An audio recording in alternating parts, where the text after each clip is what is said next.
What would you do if you were in that situation? Like you were doing great, you had a nice house, couple cars, good job, and then all of a sudden you're homeless. What would you do? That's just my opinion. All right, Sheriff Waters, who do we have behind us Hey, here? downtown. So we got Vic Micolucci, Emmy Award-winning journalist, and my great friend Garland Scott, who's our outreach and support provider for our violence reduction strategy. Violence reduction strategy. We focus on individuals that we know are responsible for a large portion of violent crime. If they're not wanted, we'll offer them a way out. If they are wanted, we'll put them in jail. Hey, If they don't take the offer, look, I want to go back here so you guys can see.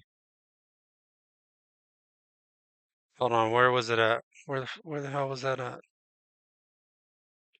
Hold on, let's let So it we got- play right there. Stupid ads.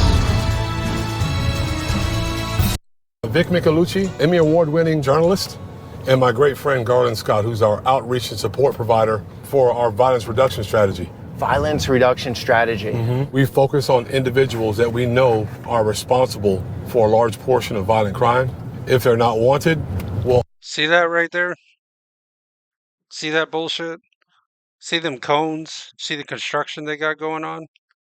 Those cones are Florida's predominant flower that grows all across the state. They got cones fucking everywhere.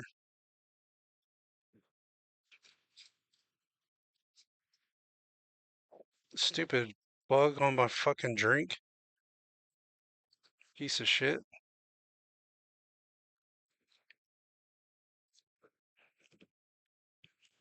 Okay, but yeah, those cones are Florida's predominant flower that grows fucking everywhere.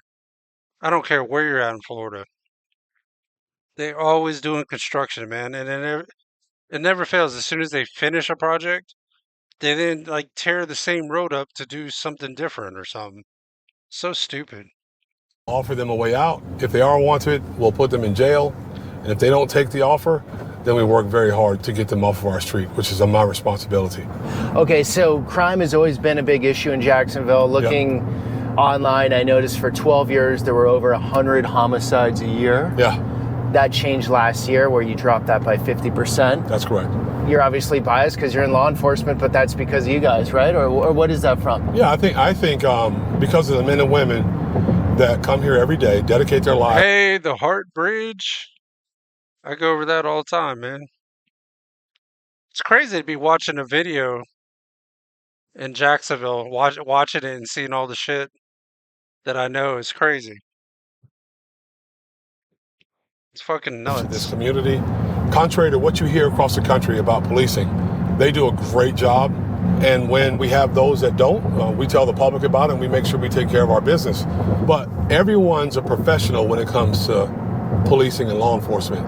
Everyone outside of the agency tells you how it should be done and what needs to be done more than anything else. I'm gonna give you an example of something really quick. If I were to stop this car in front of me, it's what, 9:30 in the morning. I bet you can't tell me, or your audience can't tell me what the color of that driver is. Oh, yeah. Yeah. What color is the driver in that car? You can't tell. But the world would have you believe that we stop people based on what they look like. That's very true. He makes a good point, especially coming from a black sheriff.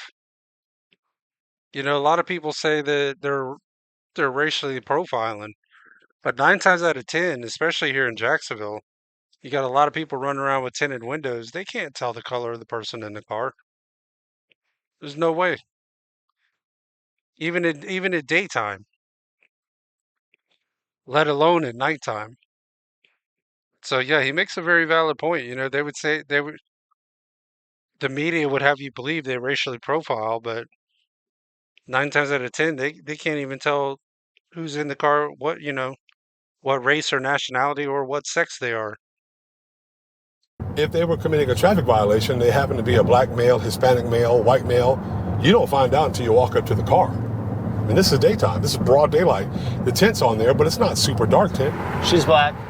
Yeah, but you never know that because when I see it, I don't even know what the color of this driver is. I'm behind the Yeah. car. You don't go up beside the car and look into the window and say, oh, that's a black driver, let me pull him over. Doesn't happen. Okay, so you guys have been accused of pulling over more black drivers. Is that why you're saying this? No, it's just policing in general. Yeah. Say we target and profile blacks or brown people or Hispanics, or that's not the case. We look for violations of the law. We hear about drive-by. Now he's over there on Beach Boulevard. Dang, man, it's crazy to see. I can recognize all them We spots. don't call them walk-bys. So in order to stop a drive-by, you stop cars because they're carrying guns, they're carrying drugs, they're carrying illegal things. Old-time police work that everyone said was a dirty word Yep. back in 2018, 2020. 295. It's about keeping order, keeping law and order. Yeah, we're literally 48 hours away from pure chaos, right? Yep. If you guys all went away, Yep. you think it's 48 hours or even less? Less. If we all took off work, it would probably take a social media post to let everybody know. Then it's all chaos. I've been doing this all my adult Wow. life, and times have changed so drastically. And I think a big part of it is social media. Social media is 100%. what helps spread misinformation. And you know what's crazy? Is these people that, like these rappers that do drill rapping or whatever it's called, where they get on there and talk about their dead ops that they've killed from like rival gang members. Like, why would you self snitch on yourself? It's so dumb. Like, why would they even do that? If you get away with a crime, you don't text about it, and you damn sure don't get on social media and talk about it. That's crazy.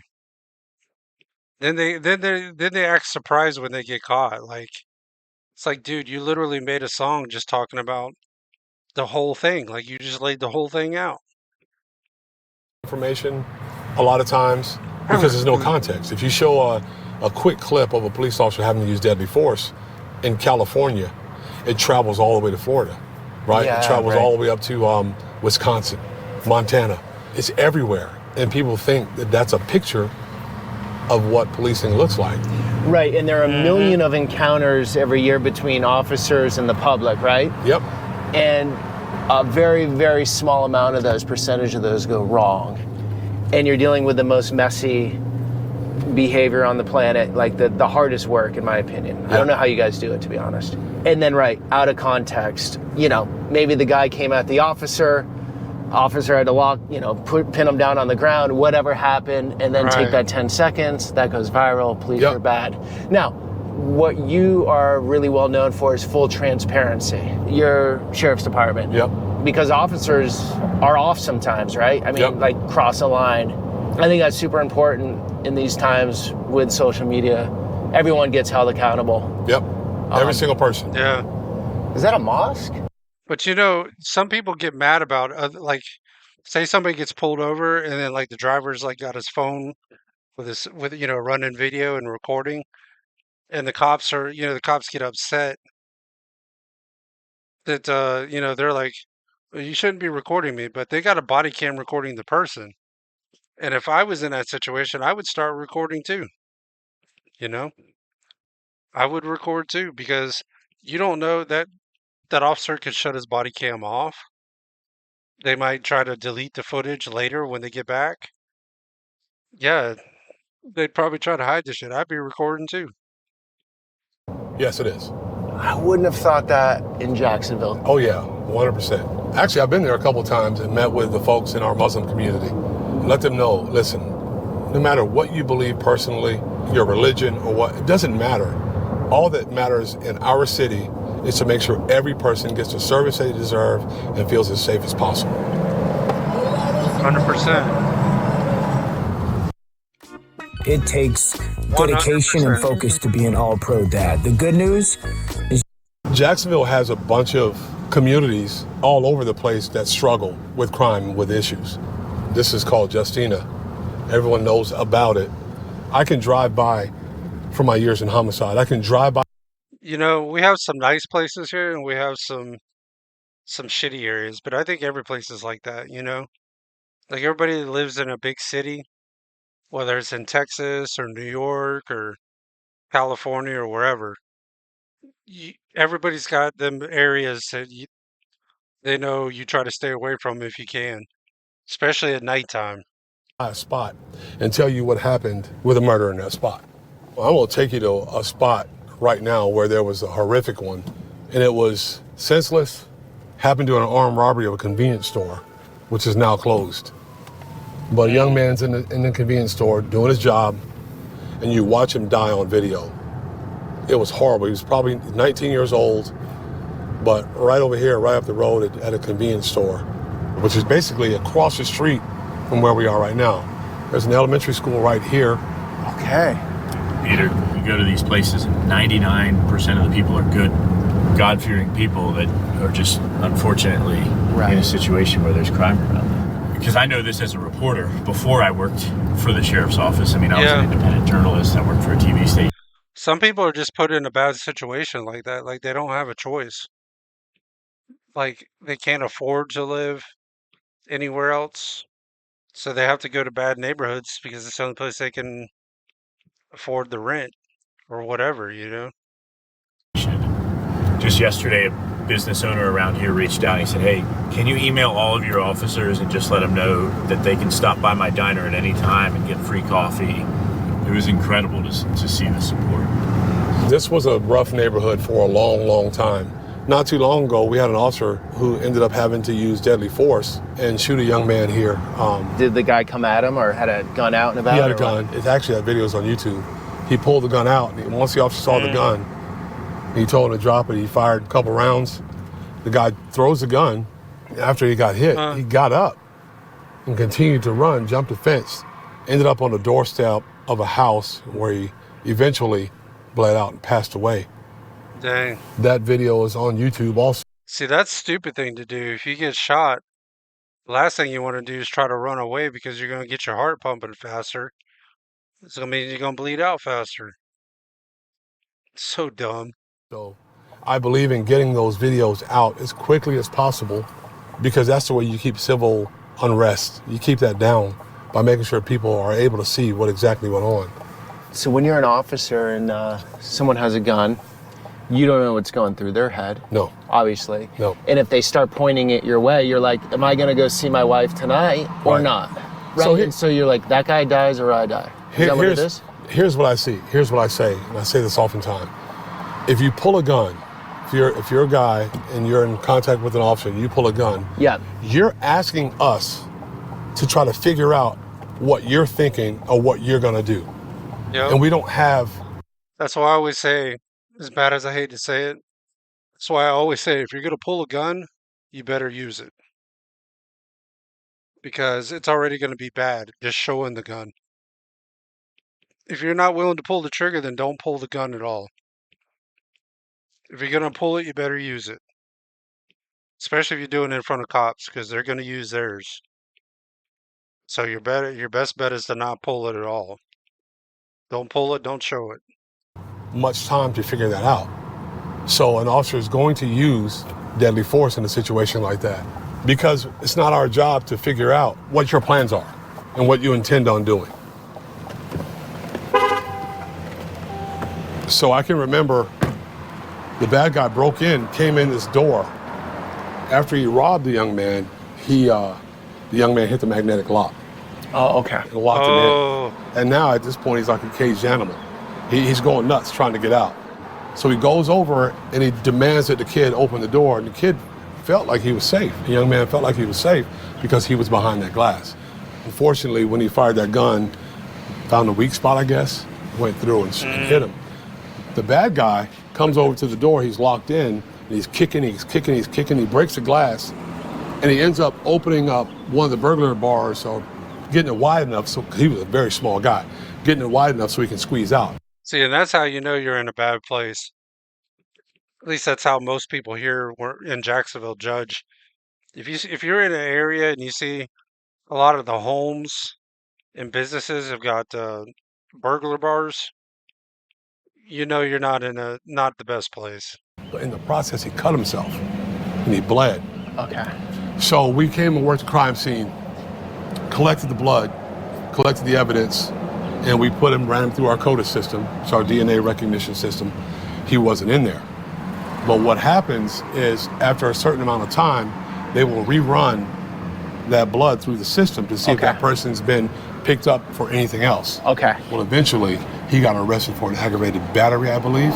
He was in the system. We were able to catch him like that. Damn. That's the owner of the diner, Peter, that reached out. Oh, okay. It just wants to give our officers coffee. Oh, University Diner, way down there. Shout out to University Diner. When in Jacksonville, go there. They got great food, right? They do. Pancakes, I hope. Yeah, pancakes it's always a winner. That's what you want. Yeah, for real. This is Jacksonville University. What I want to show you is how quickly, things change in the city. You know what I've noticed in Florida? I mean, it's all over the United States, but Florida is Damn, almost he's a over more there. extreme example. You're He's over there by like Arlington area. If he's over there by Jacksonville University. literally blocks from multi-million-dollar homes Yep. to like blown out windows and Yep. So down there is a neighborhood called Charter Landing, further down, yeah. and that's those homes you're talking about. There's homes on the river down there that are very expensive. And this is Jacksonville University, a private university here in town. Good school. They've made significant investments in the community in this section here. So as long as you're over here, you're pretty much good. But if you go a few blocks, I'm sure during the day you're fine. But things kind of change. That is weird how it is set up here. You'll have, like where I'm at, you got just down the street, you'll have $1 million homes. And then just a few blocks over, like regular average day people homes, They're all, I don't know, it's really weird. Like in most towns, you have like one whole section of the town that's dedicated to the like upper middle class or even the rich. Then your middle class is on one side. Like the shit is so mixed over here. Like you can go to any side of town and you can go to west side, you got the good area, the bad area, and then like the kind of middle ground area. But you got that on every side of town. Like it's not just like all the rich people are on one side, all the black people are on the one side. I mean, it's all just mixed in. You could have one neighborhood over here, like just a couple blocks down, it's got $1 million homes, and then 2 blocks down, $300,000, $250,000 homes. It's weird. For the most part, our Arlington area is a good community. Actually, my son is a patrol officer over here. My dad, when he retired from the military, he and my mother settled not too far from where we are now. My intention really was to be like my dad and join the military. But when my first cousin was murdered in 1990 in an apartment complex on the west side, I decided I wanted to be a police officer. So as soon as I got old enough, I applied to the sheriff's office and got hired as a corrections officer. Spent a year there, and then ever since then, been on the street here in Jacksonville. So that murder of your cousin totally changed your life trajectory. Yeah, it did. When you're 21 years old, 20, you're kind of idealistic and you think you can save the world. That's really not true. But, I joined for that reason because of him. He was more like a brother to me. We had a murder here also. There used to be a small strip club right here. Fight broke out. It ain't there This no place more. right here, this green place? Yeah. Fight broke out. And that's the problem we have. Any place where there's nothing good ever happens at a strip club, bars, nightclubs. Like most of our shootings that happen here, for the most part, are usually gang on gang violence, where somebody owes a drug debt, or somebody gets into a fight at like a nightclub, a bar, places you probably shouldn't be anyways. Like they say, nothing ever good happens after midnight. It's very true, especially here. God took a shot, incredibly unlikely shot, but he hit the person he was aiming at and killed him. The person was across the street. But anyway, when that happened, my life changed because it was very impactful, and I wanted to do what I could because I saw what it did to my aunt, also my mom's sister. And once that happened, she was never the same, and she ultimately, I think, died earlier because of the pressure and the strain of being a victim, a victim's parent. Parents shouldn't bury their kids, which is a big driver for me. Parents should never bury their kids. Kids are supposed to bury their parents. person's life is more than a statistic or a number. Now he's going real over people the that are Dames impacted point. by those kinds of losses. Is that the And I Dames understand the loss. I understand the impact of those losses. But you want to improve. No, So how do we Matthews. measure improvement? My Usually bad. by statistics and numbers. And I don't think a lot of people know this. Even in this Matthews city, Bridge. there were homicide numbers in the 200s in the late 80s. Really? Oh yeah, with a population of, I don't know, 700,000 people. Now that our population's a little over 1 million, we saw 59 murders last year. You improve the quality of life for every citizen in this community. You improve this city overall. The city grows, businesses come, people want to live here, families want to move here. And Yeah. Jacksonville is probably one of the older cities. Don't move here. Don't move here, y'all. We got over 1 million people, and traffic is fucking horrendous. We don't need more people. Don't move here. In Florida, right? Because it's northern Florida. Yep, The migration started in the north, went south. right, You got a nice park here? yep. Right down the road is St. Augustine, the nation's oldest city. Yeah, I'll be doing a video there tomorrow. Will you? Yeah. I gotta say the streets are pretty clean. First impression. Yep. I don't see much trash down here. I don't see many. Yeah, yeah, okay. Yeah, you're not going down the right streets because most of the time, if you're going down the right streets, and he probably knows where they're at, and he's trying to avoid them. But if you go down most streets, you'll see homeless people. They even got one area that's just like a bunch of tents. But the sheriff probably already knows that. Probably knows exactly which streets they are. He's trying to avoid them. People down here, to be honest. Yeah, downtown is kind of small. You know, in the 1800s, we had a huge fire here Right. that took 10,000 people died, right? Yeah, took a lot of people out. I see it. Oh, you got one of these old post offices. Nice. Look at Rob Bias. There's some guy with a camera hanging out the side of your car. What's up, man? Alright? You all right? Yeah, how about you? Good, man. I'm a part. I heard this spot was for you. Thank you for holding it for me, man. I You appreciate know, that. I got cussed out like 8 times. Who? Really? No, Dang, dude. All right, guys. First time in Jacksonville. Quiet downtown, clean downtown. You can see some nice buildings coming in. No, that's false advertisement. 100%. He's not going down the right roads. Go down some of them roads close to the courthouse. Show some of them homeless people. We got a lot of homeless people here. I'm not faulting them, you know.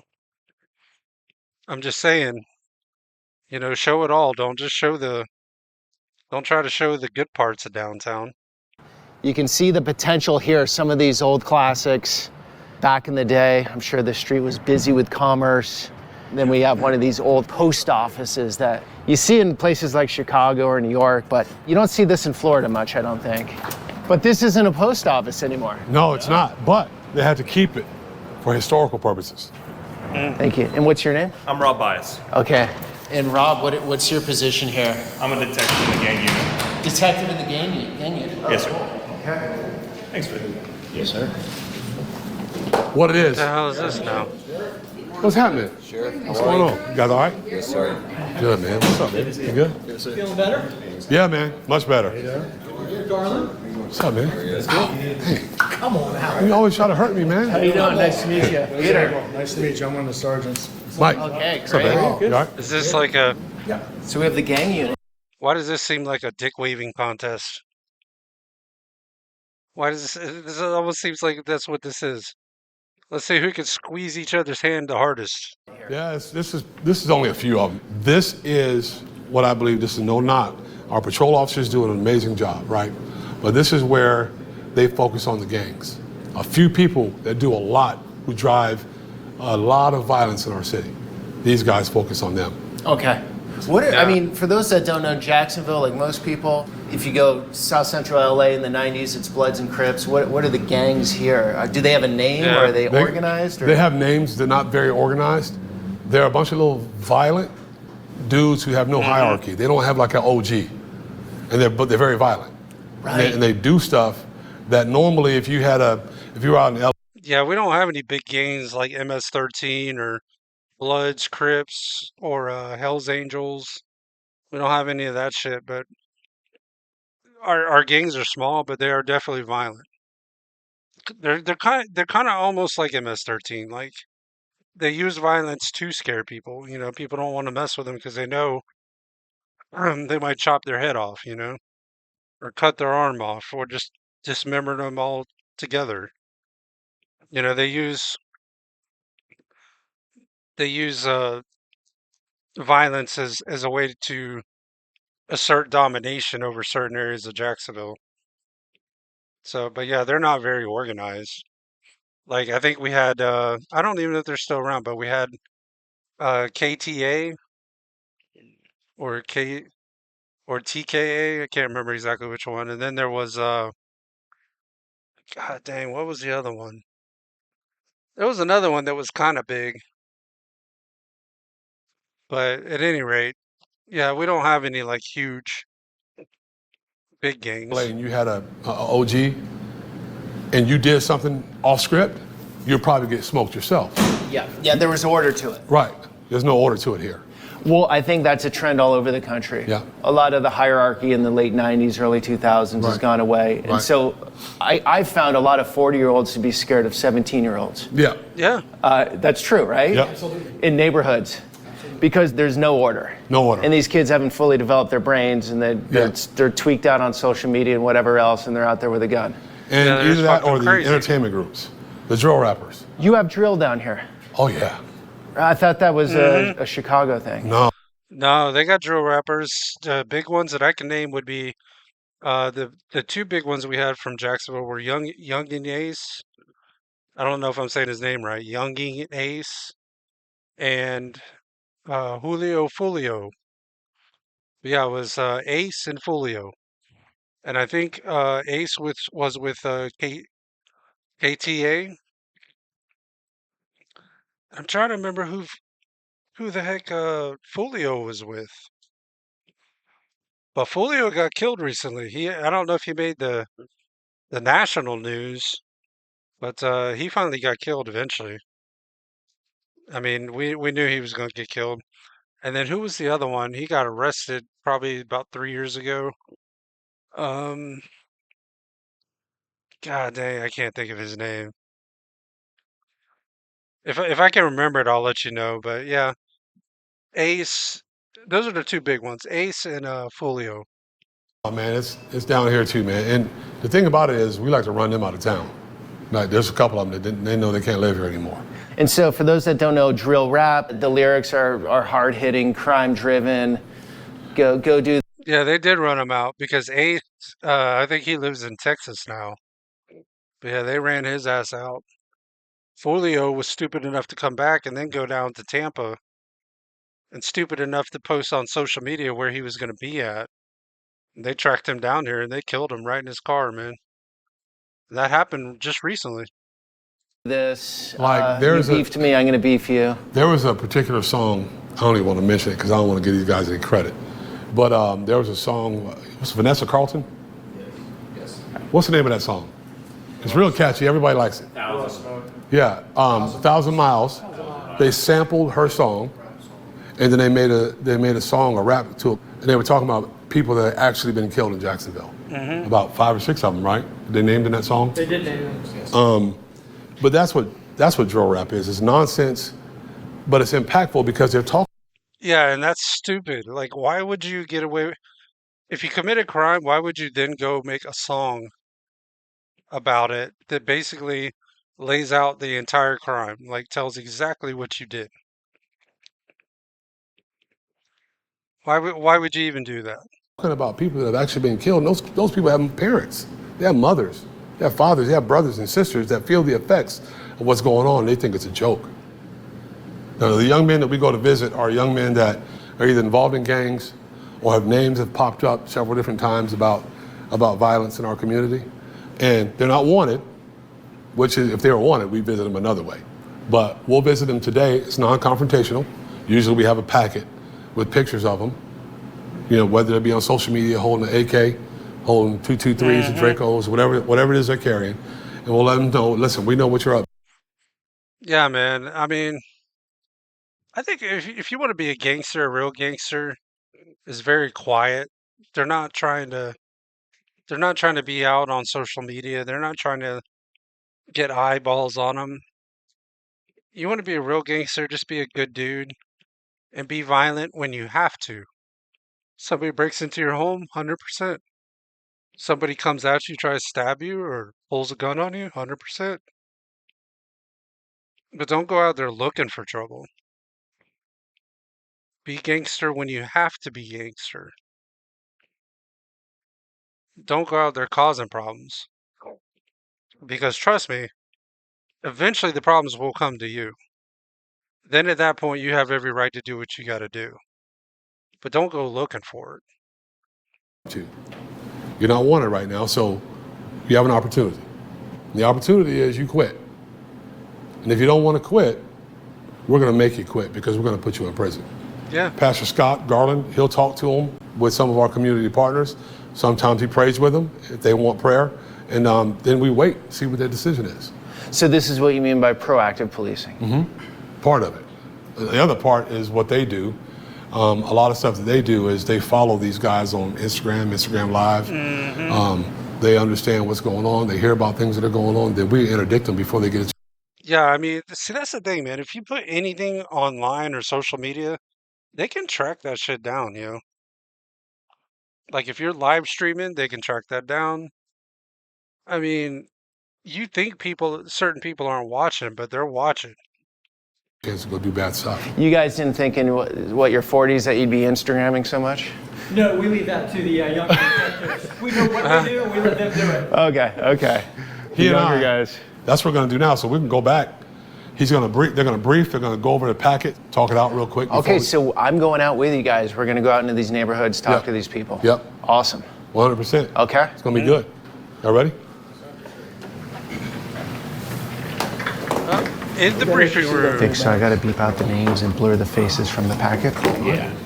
Ready? Yeah. All right, good morning, everyone. We're going to do custom notifications this morning as we do on most Thursday mornings. You guys know the drill, know what we're doing. I will turn it over to Garland and go to Johnny and go over the individuals who we're going to go see.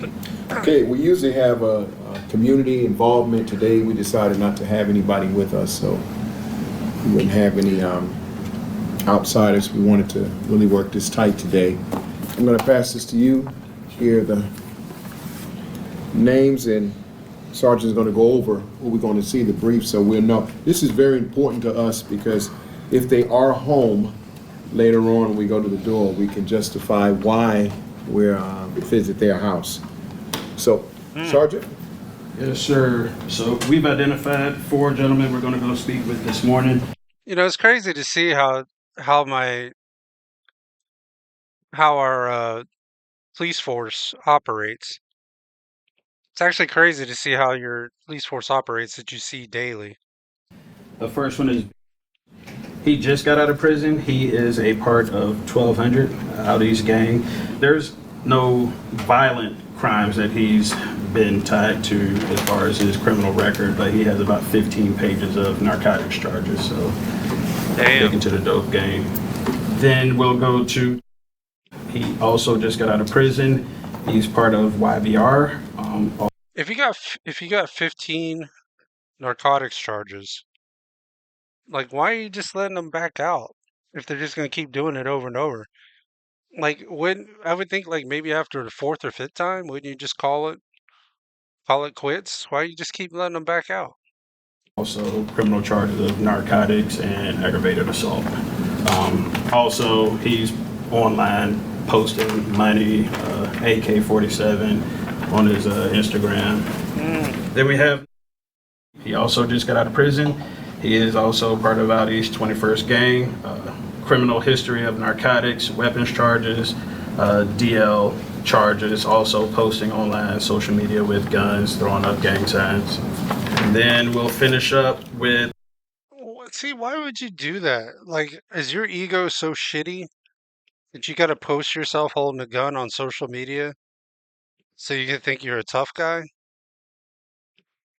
That's just next level stupid. He is a YBH POI young group that just came up that Detective Connor was able to shut down. He has burglary, auto thefts, written threats, criminal mischiefs. And he also has a juvenile criminal record of those things. Also on social media, posting guns. Detective Major and Beyond Navigator will meet at the grass lot, and we'll be on gang channel. Sounds good. Okay, we usually pray before we leave. If you don't want to be involved in prayer, step out and leave. Father, we thank you for another opportunity to go out and apply justice or grace. Please go with us. Protect the vehicles, protect us. Most of all, protect our families that they He's like, you don't want to be involved in prayer, then step out. Get out of here. get better when we return than when we left. This we ask in Jesus' name. Amen. Amen. Suspect Martel Palmer. Come on, let's get these bonus bets. All you gotta do is grip it and rip it. Rip it and rip it. Don't sell your house without getting bonus cash. I can buy your house fast and can pay your next month's mortgage. This is the unit that took down a lot of the murderers involved in the drill rap murders, including a very, very high-profile one for a guy named, what's up, brother? A guy named Julio Fulio. Yeah. Famous. Fulio, yep. Yep, he was killed. I don't know if this was shot after he was killed or before he was killed. Let's see. From Jacksonville. He got murdered in Tampa, but we worked closely. After he was killed, yep. He got murdered in Tampa. With Tampa police, ended up arresting 5 people, thanks in large part to the intelligence and the work that they had on the case. It's a letter that we give to the house. If no one answers the door, we're not really concerned too much because the letter is so powerful. It's from the sheriff telling we stopped by because you was involved in some activity. But this is the good news. You have the courage to call. Okay, the good news. Good news is we are here to help you, the violent reduction section of strategy, to help you get your life together. And we have probably a 45% callback. So Okay, if no one answers their door, they will definitely call the 911. On here we see social services, family support, counseling, life coaching, job training, education, trade school, substance abuse treatment, job placement. You guys offer that all here in Jacksonville? We have over 100. See, that's good, man. Try to help people get out of a bad situation. I mean, I didn't know they were doing that. That's what they need to be doing. I think every police force should be doing that. Proactively trying to, before these people get wrapped up into something they can't get out of, give them a way out. Because I'm sure there's probably a lot of people that are wrapped up in gangs looking for a way out. And they just don't see a way out. Because most gangs, you know, their policy usually is blood in, blood out. You know, if you're going to leave, they're going to kill you. Because they don't want you going and telling all the names and their secrets. So they're going to kill you. So yeah, man, I mean, I think more police, you know, in different cities should do that. I didn't even know we were doing that, honestly. 138 outreach and support providers, so you have no excuse. We can help you with pretty much anything. It's there if you want. It's already there. We built it before we went and hit the doors. They don't make them like this anymore, unfortunately. Isn't this beautiful? Awesome. It's really, and it's a fortress for hurricanes. Oh, I bet. So this is the state attorney's Yeah. office, and our assistant state attorneys, the prosecutors, they respond to the crime scenes, to the homicides, to these cases alongside the detectives. So they're really there from the ground up. And you have targeted prosecutors that work hand in hand with the detectives here, so they're all on the same page. Yeah, when the DA or the state attorney is totally out of sync with law enforcement, that's where the problems lie. Now, it could be a bad police department, it could be a bad DA. Sure. You want two good things coming together. And you'll see, Peter, that they both hold each other accountable, right? Right. We're both making sure that 100%. everybody is doing the right thing for the people of Jacksonville, but they're tight. When the DA in San Francisco said the criminals are the victims and it just went to chaos land, that's when I knew things were out of whack. And You won't see that here. He got recalled very quickly, even in San Francisco. Yeah, so a lot of people don't understand how law enforcement works in the U.S., and I didn't until I started making these videos. Police departments and sheriff departments. Yep. Totally separate. Yep. Sheriff is elected by the people. That's correct. Police appointed by the city government. That's correct. Okay, so that's why sheriffs can speak openly, very freely. Other than Glendale Police, shout out to Glendale, Arizona, who actually let me in, but no other police departments have let me in. So Jacksonville, we're very unique. We're the only consolidated government, I believe, in the state. And what that means is I'm the elected sheriff, but I'm over policing over all the incorporated areas, not just rural, but all the incorporated areas of Duval County. That's why we're called Jacksonville Police, but I'm the sheriff.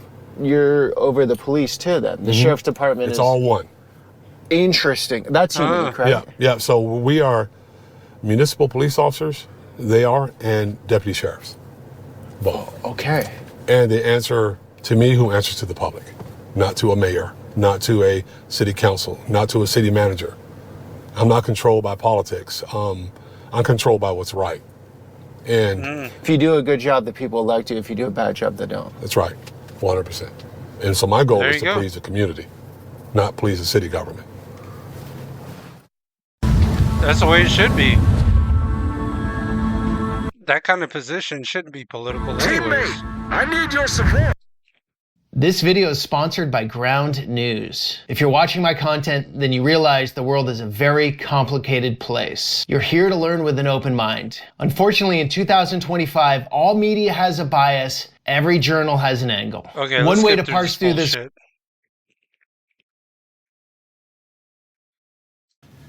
I guess I got too big, and a rival group put a number on my head as a bag for me to leave town, and I thought it was a gang until they start taking out some of my little runners.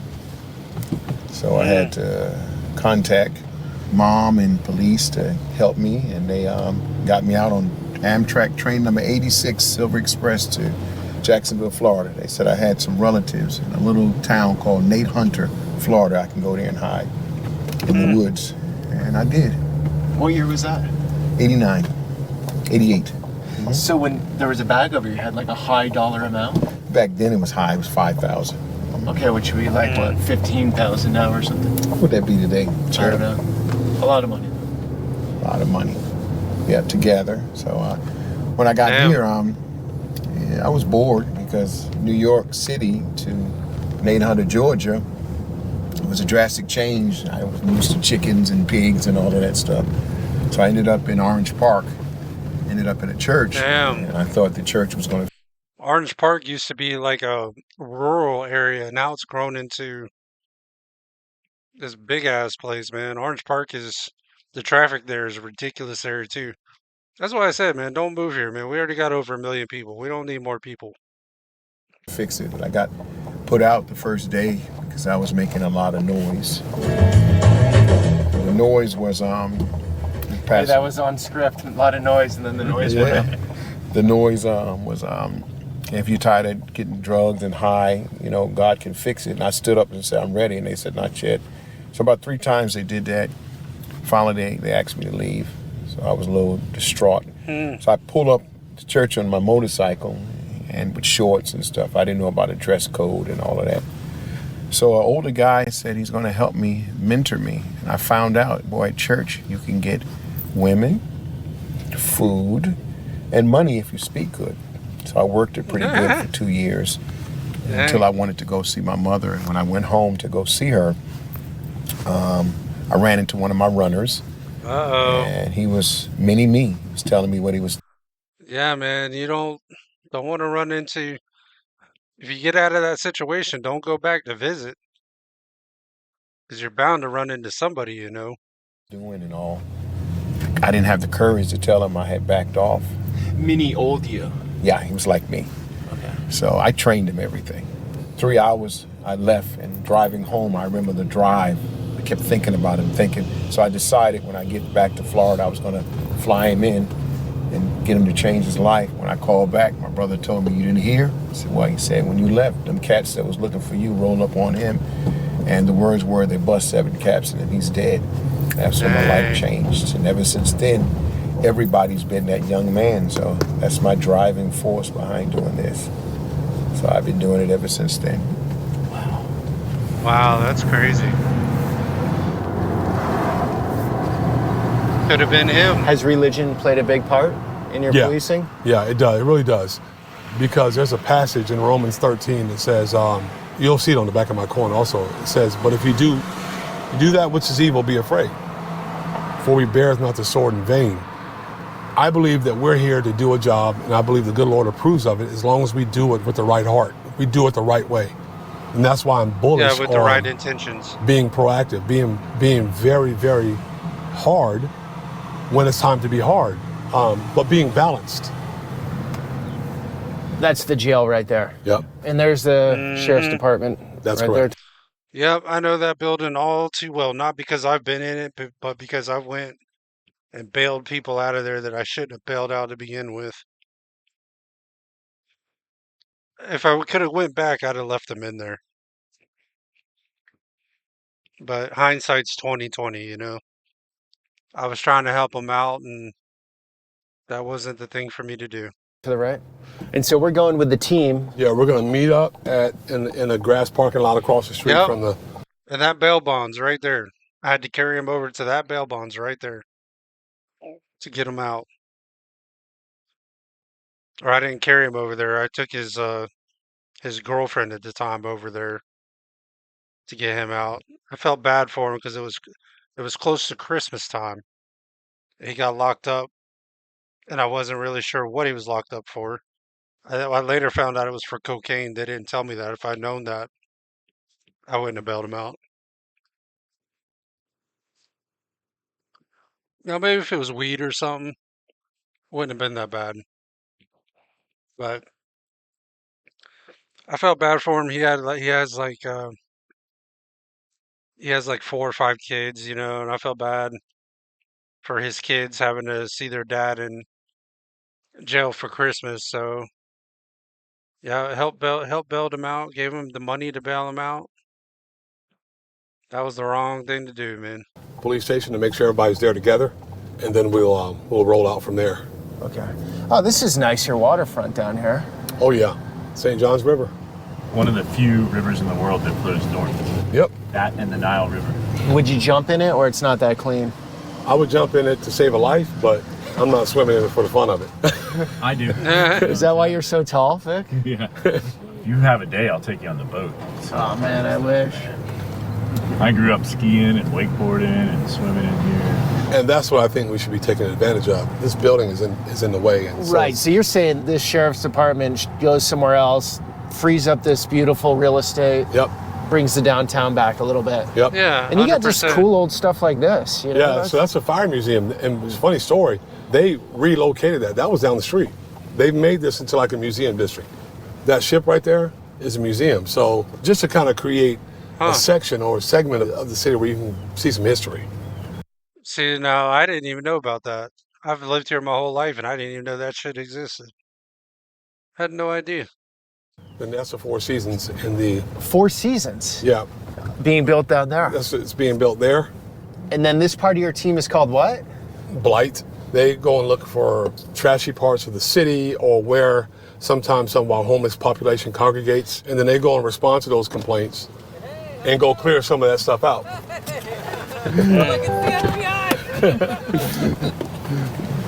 We're talking about the good things y'all do. Are you guys okay on camera? We are now. Okay.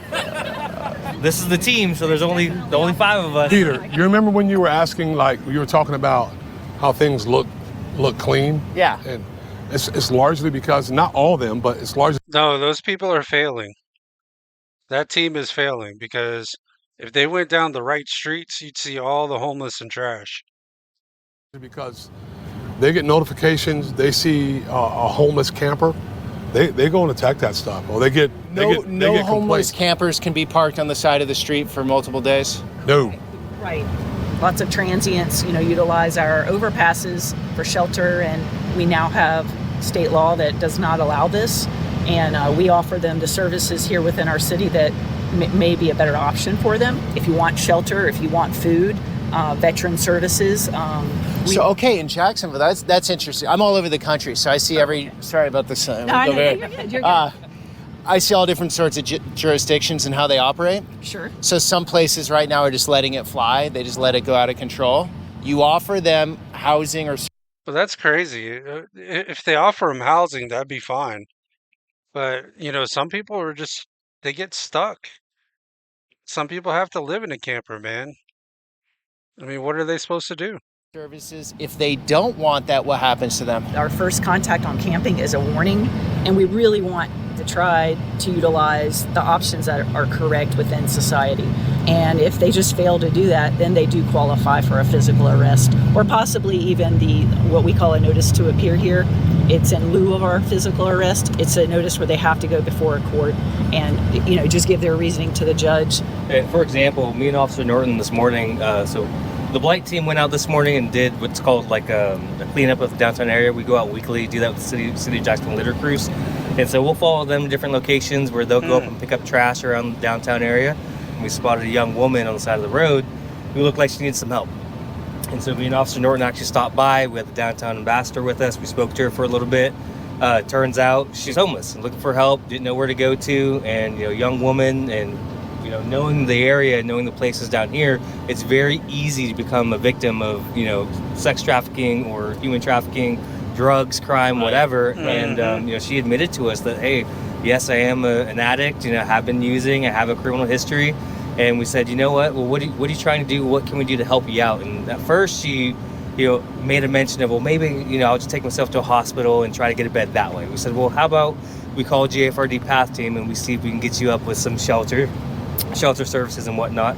I was able to make a phone call, and within less than 10 minutes, they came out with a van, and the JFRD lieutenant came out, got her information, and she was able to hop on that van and go get services. And that's as simple as, not only will she get a guaranteed bed for the night, but they'll also help her with wraparound services, making sure that she has, a Florida ID card, making sure that she's set up with, after action care and stuff like that. We do a lot in the city of Jacksonville that I think other cities maybe don't do. And to overall just fix the look of the city. Here in Jacksonville, we actually have that opportunity. See, I didn't know they do all that. See you guys. Thank you. See y'all later. Ready. John 4, sir. All right, Detective Major. We're going to pull out of the grass lot and make a right-hand turn.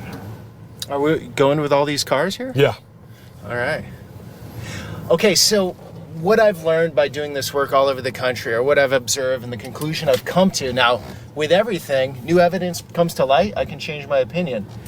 But if you don't have the, hey, you have to get off the street approach, as in therapy, housing, or punishment, then the vast majority aren't.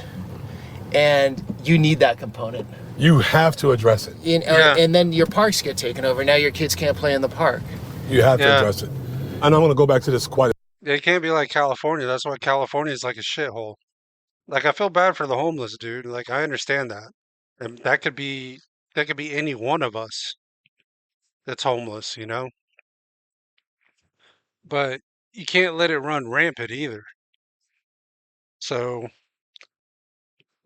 I don't know what the easy solution to that is. a bit. Balance is very important. As a sheriff, you have to hear everyone's voice. You have to hear the voices of concern. You have to have empathy. But you have to hear the voices of the people that also provide services in our community that want something done about it. Yeah. They're trying to raise their family. They live in a nice neighborhood. Correct. Now they can't, their kids can't play in the park. That's a problem. Correct. You address it as humanely as possible. But at the same time, it's a delicate balance where, yeah, I get it. But we've done what we could to warn you and make sure you don't find yourself in this situation. But because you don't want to listen, then we have to take another route.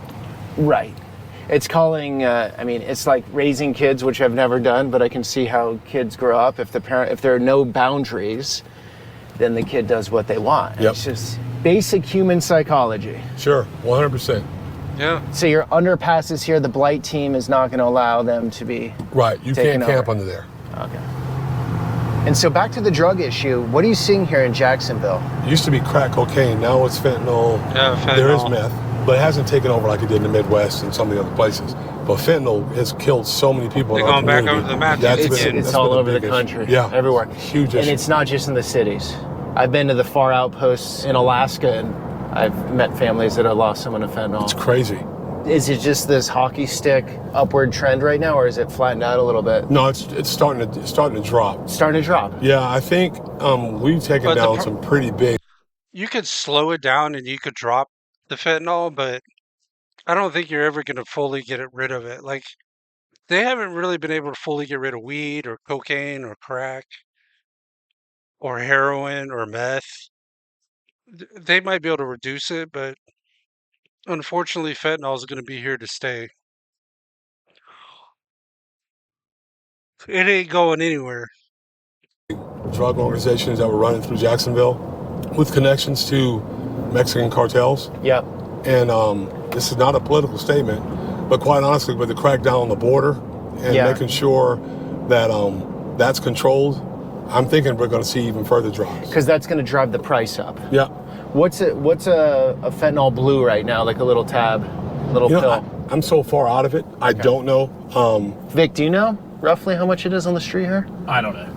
In Phoenix right now it's $2. $2. You can buy a bottle of water for more money at the mini mart than fentanyl. So our overdoses are down significantly, almost to the tune of the homicides. Okay, why is that? Because we have a specific squad of people, detectives, that go out and they investigate overdoses. And in the state of Florida, you can be charged with manslaughter, potentially murder. Yeah. Yeah, if you sell somebody drugs and they overdose and die from it, yep, you're looking at life. They don't play down here with that bullshit. Selling a lethal dose. So if you're that really? poison dealer, that drug So the dealer, pressure's on the dealers here big time. we lock them up. Every year we lock people up for 30 plus years for selling a dose of drugs that killed somebody. So they're scared about that. Our narcotics people, I mean, they're going on raids tomorrow. They went on raids earlier this week. Our detectives are out there day in and day out, man. Do you have a Mexican cartel? And you mentioned them, but they have a big presence here or not really? No, they don't. The only presence they had here was their drugs were being trafficked through Jacksonville and in Jacksonville. So one was a new generation Mexican cartel, and the other one Gulf Cartel. Gulf Cartel. Yeah. The issue of the border, it's not just a southern border issue or a northern border issue. It's an issue for the entire country because the drugs make their way to our cities. And fair to say 100%. though, as long as there's a demand, they'll always be here. Just the price will go up if the border's more sealed. I think so, but they don't have as easy an opportunity to get in. Yeah. Harder to get in. You know, you want to make it as hard as you can for them to get in. Unfortunately, thankful to our state rep, Danny Perez, he just appointed me to our Immigration Enforcement Council. Okay. We have what you call a 287G program in our jail. And we have 6 correctional officers and 1 sergeant that are cross-certified with ICE. So if we bring an illegal immigrant into our jail, they interview them, they do an entire investigation and determine through ICE which ones are going to be held on ICE detainer to be removed from the country. This year so far, we already have 104 so far that are in on ICE detainers, and we've interviewed several. Where are they from mostly? Mexico. Okay, Wow. interesting. Yep. Most people think like people coming over the border are Mexican, but it's changed really. It's an international thing these days. It is. We have Haitians. We've had some.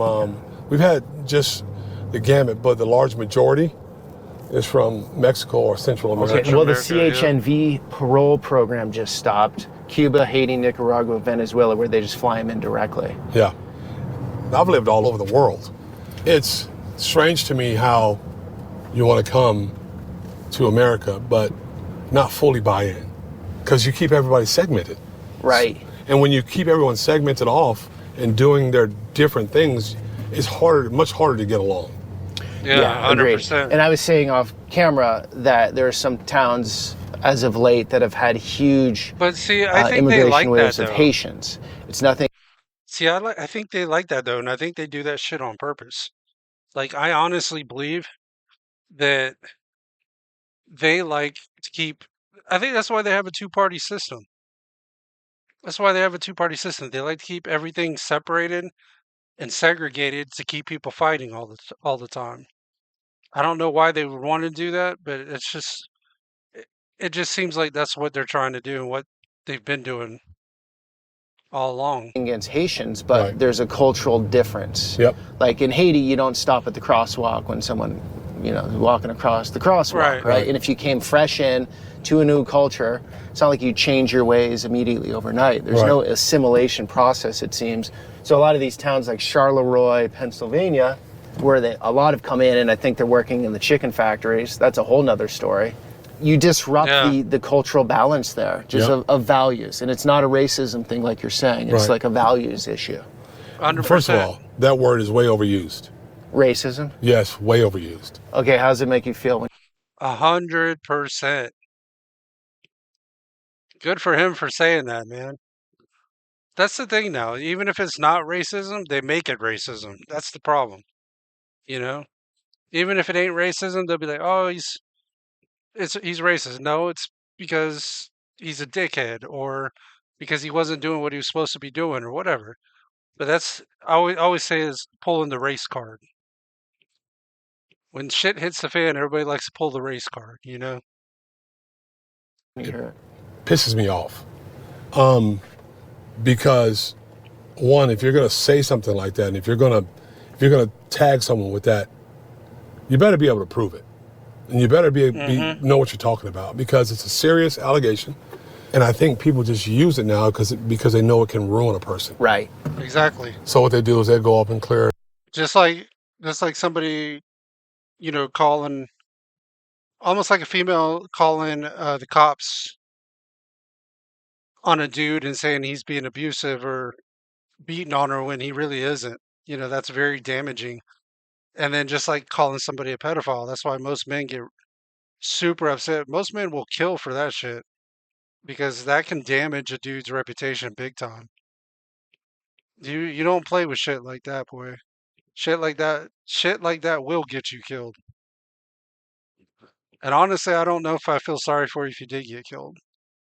That's just me. I mean, you play with fire and you get burned. I don't feel sorry for you. First, and make sure that there's no violence, because some of these guys are not nice guys. Well, imagine if you're in your house and you see all your guys coming to the door. You're like, oh my, this doesn't look good. And so just to finish up on that conversation, it's like when that looks like pretty nice neighborhood too. Someone uses an exclamation point at the end of every sentence, or it says "I love you" all the time. Yeah. I mean, if it's not your mom, it loses its value. So then, when it really pops up and it's something real, you're like, it's almost like the boy who cried wolf. Yeah. And I can tell you, these guys, for example, these guys spend more time doing this kind of stuff than they do at home. In communities that struggle, oftentimes, but they get labeled at times with that word when it's nowhere near the truth. Mm-hmm. Nowhere near the truth. This doesn't look like a 100%. struggling community. And the houses look pretty good. Yeah, it's not. It's just that you might have an outlier living in one of these houses that could be problematic for someplace somewhere else. So walk me through this. The guys have to stay away from the house? Yeah, so typically. See, and like those dudes that are just standing out there in the back, if the guy was armed and wanted to kill those guys, I mean, they're not really paying attention. I mean, he could just aim his gun through the blind there, shoot through the window, and kill one of them guys. That's kind of dangerous just to be sitting out there like that. I know they're checking to make sure nobody runs out the back or the side of the house, but still, man, just to be sitting out there in plain open like that, that's crazy. What they do is they'll just form a little perimeter around the house, just in case something bad starts happening, and they'll stay back. Then if they make this contact with somebody at the door, they'll call out, and Pastor Scott and the commander will walk up and have a contact or information discussion with them. After that's over, if no one's there or if no one answers the door, which sometimes happens, we leave that letter. I wrote that letter probably in 2016. Oh, you wrote that? Oh yeah. We leave that letter, leave a phone number on that letter, and then they can call back. You want to get out and talk to him? He's not there. He said he's going to call back. So no one was home? Did they answer the door? No. So they didn't answer. So in a situation like that, when they don't answer, either they're not there or they don't want to answer, they'll come home and they'll find that letter. They don't have to answer though, right? Because there's no warrant for their arrest. Nothing. No, we review every shooting that happens in Jacksonville every week. If your name shows up one week as being around with. Yeah, now shootings are so bad here in Jacksonville. I don't know if they have this in other cities. Maybe they do, like in Chicago or something like that. But here, they got these little boxes that they actually put up on like phone poles, and it actually detects gunshots. And they have and then they have a little place downtown. It'll actually alarm the people, kind of like you got like a 911, or like a 911 call center. They got like a center there with a few people. And if there's a gunshot, it shows up on the computer. It tells them exactly what area, and the police can go out there. But that's another way you're in a bad area when you go around, because you'll see them. They're like a big white box with the Jacksonville Sheriff's Office, little label on it. You see those? I mean, they got them all around town, but in certain areas of the town, there are a lot more. There's more of them on the poles than in other areas. So you start seeing a bunch of those, you're not in the best place. So you're getting a shooting, because you got a little over 50 last year, so you're getting one almost, they space out like that? I'm just talking about a shooting. I'm not talking about a murder. Oh, gotcha. I'm talking about a shooting. So we track all that stuff. How many shootings are you getting a week? Garden, do you know that number right offhand? No, sir. No, okay. I can tell you how many we've had this week. A handful. I've got your fentanyl number too. The narcotics lieutenant is really questioning me why I'm asking him these questions. So according to our narcotics detectives, per ounce of fentanyl, it's going for about $1,100 to $1,400 on the streets. Per ounce. For a gram of fentanyl here, it's $80 to $120. Okay, and a gram would be like a small pill. It would be, but it's enough to kill somebody. Right, but that's crazy. In Phoenix, that would be $2. So close to the border. That's what it is. Yeah. They don't have to push it through the interior. So if you get that price up to that $80 up to $800, then who's affording it, right? Sure. It's going to become a designer drug at that point. At Elo Roofing. That's crazy. So if you're close to the border, you can get a fentanyl pill for $2. But if you're further from the border, it's going to go up to $120. That's crazy. We care about the roofs we put on because we know that it protects not. So we're going to another place right now, right? Yep. And this is your design, this whole program here? Yeah, I largely got it from someplace else, but we instituted it. How many doors have you been to? I've knocked on 450 doors myself. How about the organization? Over 1,000. Okay. We've done this over 1,000 times since 2016. And that's every Thursday, not picking names out of a phone book, but picking real people that we know are involved in things that they should not be involved in, and try to get them to do something different. So how many take the offer? Ask What percentage, Garland? 30% take the offer. 30%. Strong 30%. 45 to 50% callback. That's why the phone is on my lap right now. Because what'll happen is we'll leave the letter at the door, and we're not worried about it because they will call back. Some neighbors are going to say you had a bunch of police officers there, and they'll see the letter and they'll call back out of curiosity. And from there, usually about 30% take the services and change their life. Number one success rule we have is they're not shooting each other, they're not getting shot at, and then they have respect for law enforcement and accept a job, or mostly driver's license issues. And also we go as far as relocating. We relocated 39 people already to try to change their lives. But it's a very, very successful. Yeah. So that sounds more like what Jacksonville would be about. Not really trying to help them, relocate them, just ship their ass out of Jacksonville. I'm not saying they're doing that, but that just sounds like something that sounds more like Jacksonville. Or we like to say initiative. These programs come and go, but this stays. As long as I'm around, it's going to be here. But we're going into one of our most struggling areas in the city. Has been for many, many years. Would you call this the hood? Yes. Is that fair to say? Yep. You're good with calling things the hood? Some people like saying the hood, some people don't. I mean, it is what it is. The rappers say it. The movies say it. Why is it any different when we say it? We just call it like we see it. So you got the bars on the windows, obviously. Yeah. This is Ken night. Yeah, that's when you know you're in a bad area. When you start seeing bars on businesses and homes, you know you're in the wrong area. And everyone knows about Ken night. So in Jack's, this would be like, don't go to Kid Night at night.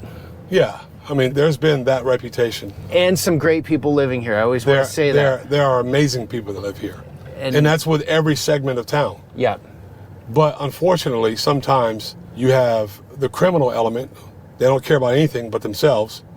And they make life miserable for everyone else. We just ripped the doors off, I think, these ones in a narcotics raid. Huge narcotics operation.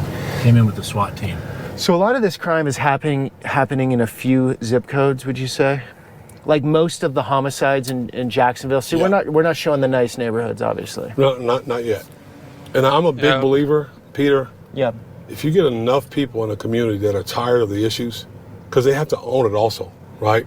We can fix a lot of problems. Because I think it's worth it. If we can save a life. Can I go on the street? Oh, yeah. All right, let's do that. I don't have a zoom lens here.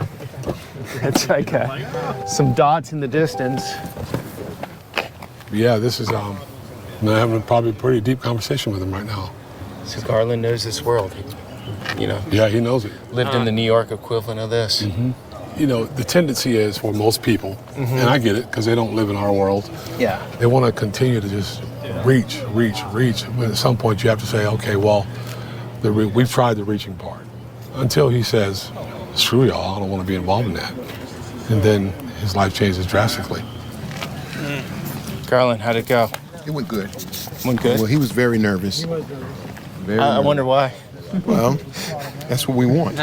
We want you to know that if you don't do right, as the sheriff been quoting for the longest, there is consequences. But I told him I have 2 rules. I tell everybody, over 1,100 of these. 2 rules is don't ever lie to me. And number 2, don't trust me because I don't trust you. Let's build a relationship. Oh. The next phase is... There you go. Yeah, I don't trust me. I don't trust you. You got to earn your respect.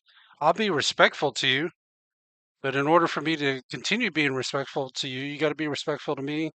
And if you want me to be loyal to you, you got to be loyal to me.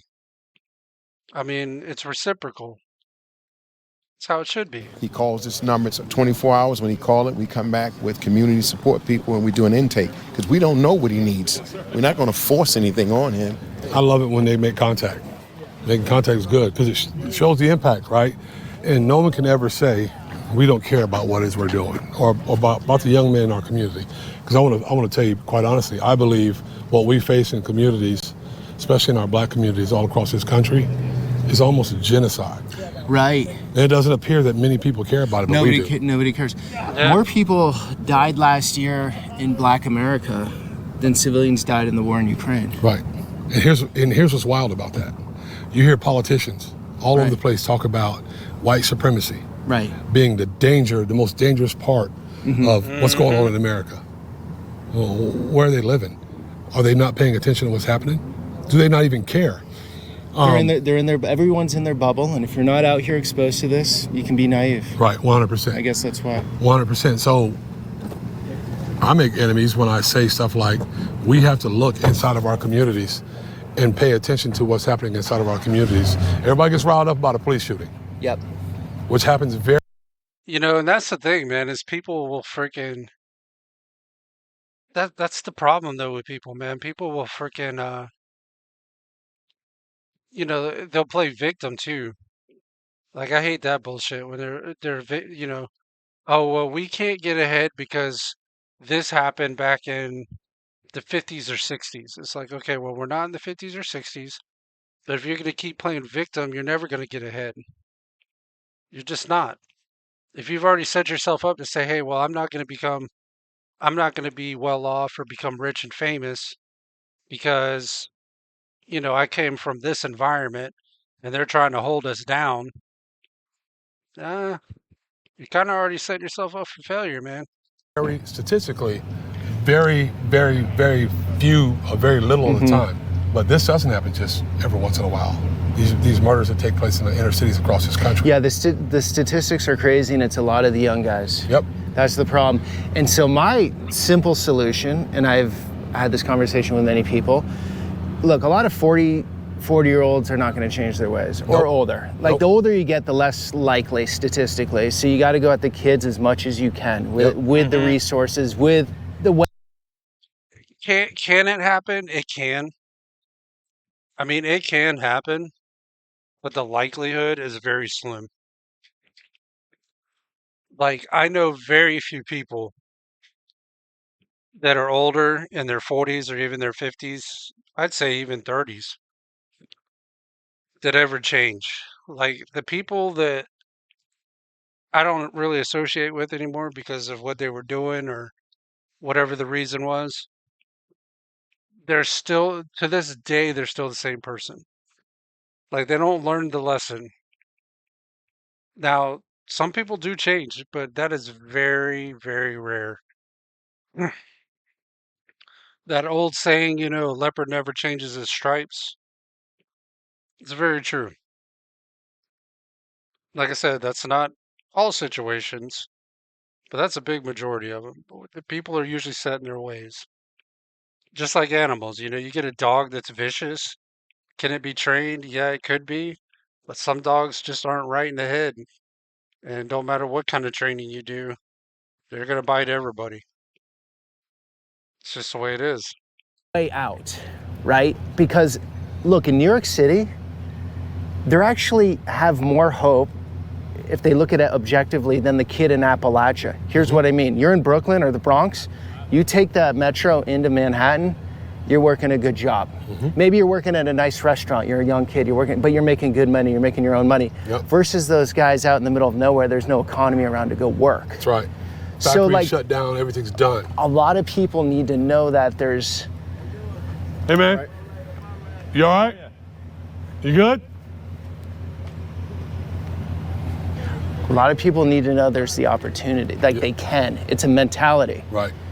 And so when BLM was going off in Vermont, and there was the one black kid in high school, and the teacher sent me the video of them having a BLM somber dance or something, whatever it was. I'm so you're doing the worst thing for that kid. You're taking that kid's agency, telling him he can't make it in this world, and in a way, by doing so, you're controlling him. Versus saying, hey, if anyone ever says something racist, tell them to F off. They're losers. And the world is ahead of you. You can make whatever you want in this world. In this country, you can make what you want. Here's what I tell people. This is Black History Month. And instead of listening to people tell you you can't do something, in 2025 America, you can do anything you want to do as long as you prepare yourself and you have the mental capacity to be able to do so. I can't be a rocket scientist. I'm not smart enough. Not everybody's going to be in the NBA. Not everybody's going to be in the NFL. But you can do anything that you want to do in the United States of America, which is why it's the greatest place on the planet.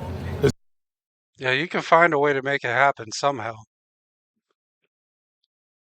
But if you're already playing victim before you even get started, you're stuck. You don't even try. It's like, well, I'm not even gonna. It's like saying I'm just not even gonna try because I'm never gonna make it. No place better than here. And I would invite anyone who says that there is, go live there. Go live to the place that you think is better. No, you won't leave. You won't leave because you recognize you're just playing a game. But the most insulting thing to me is for someone to tell me, or a young person, they can't accomplish something because of their skin color. That's wrong. Yeah. It's absolutely wrong. Maybe there was a time like that. There was, yeah. But 2025? Man, I started here in 1991. Maybe someone in the Northeast, I'm just, picking an example here. Yep. I'm not saying everyone thinks this way at all, but they think, oh, the South, racist. No. The South's not racist. I mean, there are racist elements and racist people. I was getting ready to say this. Here's what I'm going to say. Racism exists. There are racist people. Yeah. But the system as a whole is not a racist system. The South, to label the South as racist is crazy. I was elected in this city, right? I was elected by people who saw me and they thought that I would do a good job. They gave me an opportunity. And it wasn't just all black folks or Hispanics. It was a mix of people all over this community, which shows you that the myth that people can't succeed is wrong. And it irritates me. And it's not because they can't read. I know people say that. It's more centered around choices. You have a choice you want to make. My wife grew up in some of these neighborhoods just like this. Yeah, I mean, that's what it comes down to is choices. 100%. You know, if you decide to go out to the bars and the clubs and, you know, want to join a gang while your other friends or maybe your other friend starts a business or I wouldn't say go to college, but maybe goes to trade school, goes down the right path, and then you get mad at them 20 years later when they're doing well and you're locked up in prison. I mean, at some point you got to have accountability, you know? Well, my wife decided a long time ago that she wasn't going to be a statistic. Yeah. You hear people say that I don't have the same opportunity. You do have the same opportunity. Here's what I'll say. You don't have the same circumstance. We don't all start at the same place. Right. There's people that have to 100%. start here, which is tough, right? There's people that start in middle class families. Right. The opportunity is there for no matter who you are because this is America. Yeah. The circumstances are a lot different. You can go to community college. That's what I did. I put myself through college and university. So I went to community college at first because I could afford it. Yep. And then I got myself through a state school. No, not everyone gets a Ferrari. Not everyone can go to Harvard. That's right. It's just the way it goes. Right. Yeah. But I'll never own a Ferrari. yeah, but that's not your number one value in life. Right. You're getting purpose in your work. And Right. so I think the internet has made it tough on younger generations where they think they have to have all these things. Right. But the true thing, Even if I had the money to buy a Ferrari, that's just like a stupid ass purchase. I mean, you're buying something that is going to depreciate in value. Like as soon as you drive it home, it's going to depreciate. That's just unless you just have really, really, really stupid money like Bill Gates or Elon Musk, that is such a waste of money. Like I said, even if I had the money, I don't think I would buy one. I take that back. There is one person I would probably like to piss off just to buy. I would probably buy one just to piss him off. I take that back.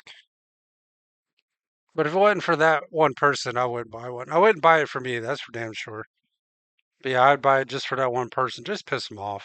should be like find your way in what interests you, what you want to do in this world, like you found your purpose. Yeah, of course. What is this music? Is this drill? No, that was, I think that sounded like Tupac. Yeah, that's That's okay. Tupac. Sorry.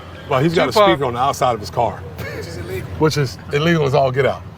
But people would say that you're profiling. No, you can't. Don't put speakers on the outside of your car. Yeah, that shit's annoying. I hate that. Not because I don't like the music, man. I don't care if they were blaring metal. It's just so stupid. Yeah, and that's not profiling. It's just the law, man. You're not supposed to have one. Don't overtint your windows. Don't do that, because then you're giving me a reason to stop you. If an officer says put your hand on your steering wheel, you do it. Yeah, of course. Why not? And if they pulled you over for wrong reason, let the law shake it out, right? 100%. Yeah. Because it will. Yeah. Especially down here. Oh, what was this guy fixing to say?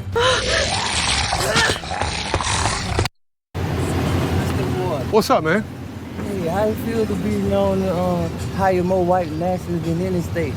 Say it one more time. How does it feel to hire more white nationalists from any state? Why don't you check their tattoos?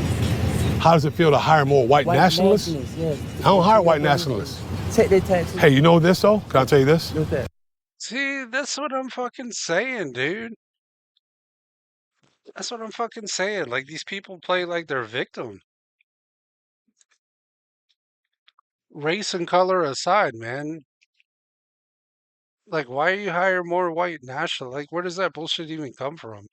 Do you want me to check your tattoos before I hire you? I don't have, when you shooting people for just not obeying your words like they were following. Can I ask you a question? Yes, you can ask me a question. In 2024, how many people did we shoot? How many people did you shoot? How many people did Jacksonville shoot? They still putting their hands on people right No, now. wait. In the county right now getting beat up. That wasn't- I got punched all in my head, man, just because I wouldn't pull my goals out my mouth. That wasn't your statement. I asked you, How many people have y'all killed or how many they were how many people have we shot in 2024? Sounds like he's mad because he got the shit beat out of him because he wasn't cooperating. Was probably trying to fight the cops and Got the shit beat out of him. And you know, I hate to say it, man, but it's always the people in the Dodge Charger and the Beamers. It's always the ones in the Dodge Chargers and the BMWs. You tell me. You can tell. You tell me. Seven. I mean, 7. That's 7 too many. No. That's 7 too many, No. man. We should. And then wants to film him. Like that's really. See, this is what's fucking wrong. You know, you play that victim mentality, you're never gonna get anywhere, man. Because you already think in your mind that there's no way out, man. I'm being held back. And the only thing holding you back is you. Shouldn't have to get shot for being pulled over.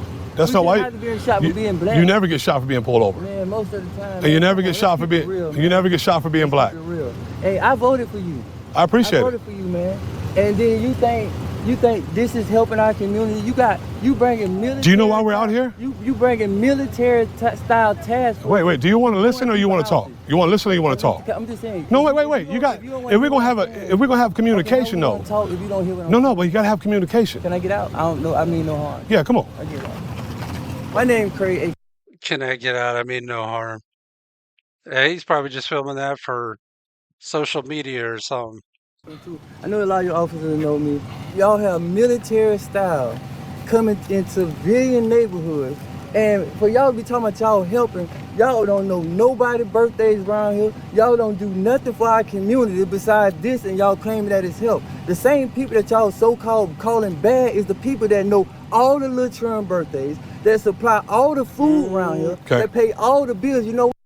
Yeah, they don't live in that fucking neighborhood, dude. They probably would know their birthdays, but they don't live in the neighborhood. I mean, come on. This is stupid. And the Dodge Charger. Classic. That's like the classic stereotype anymore. The Dodge Chargers and Beamers. You know, living in a bad neighborhood, but gotta have the nice car.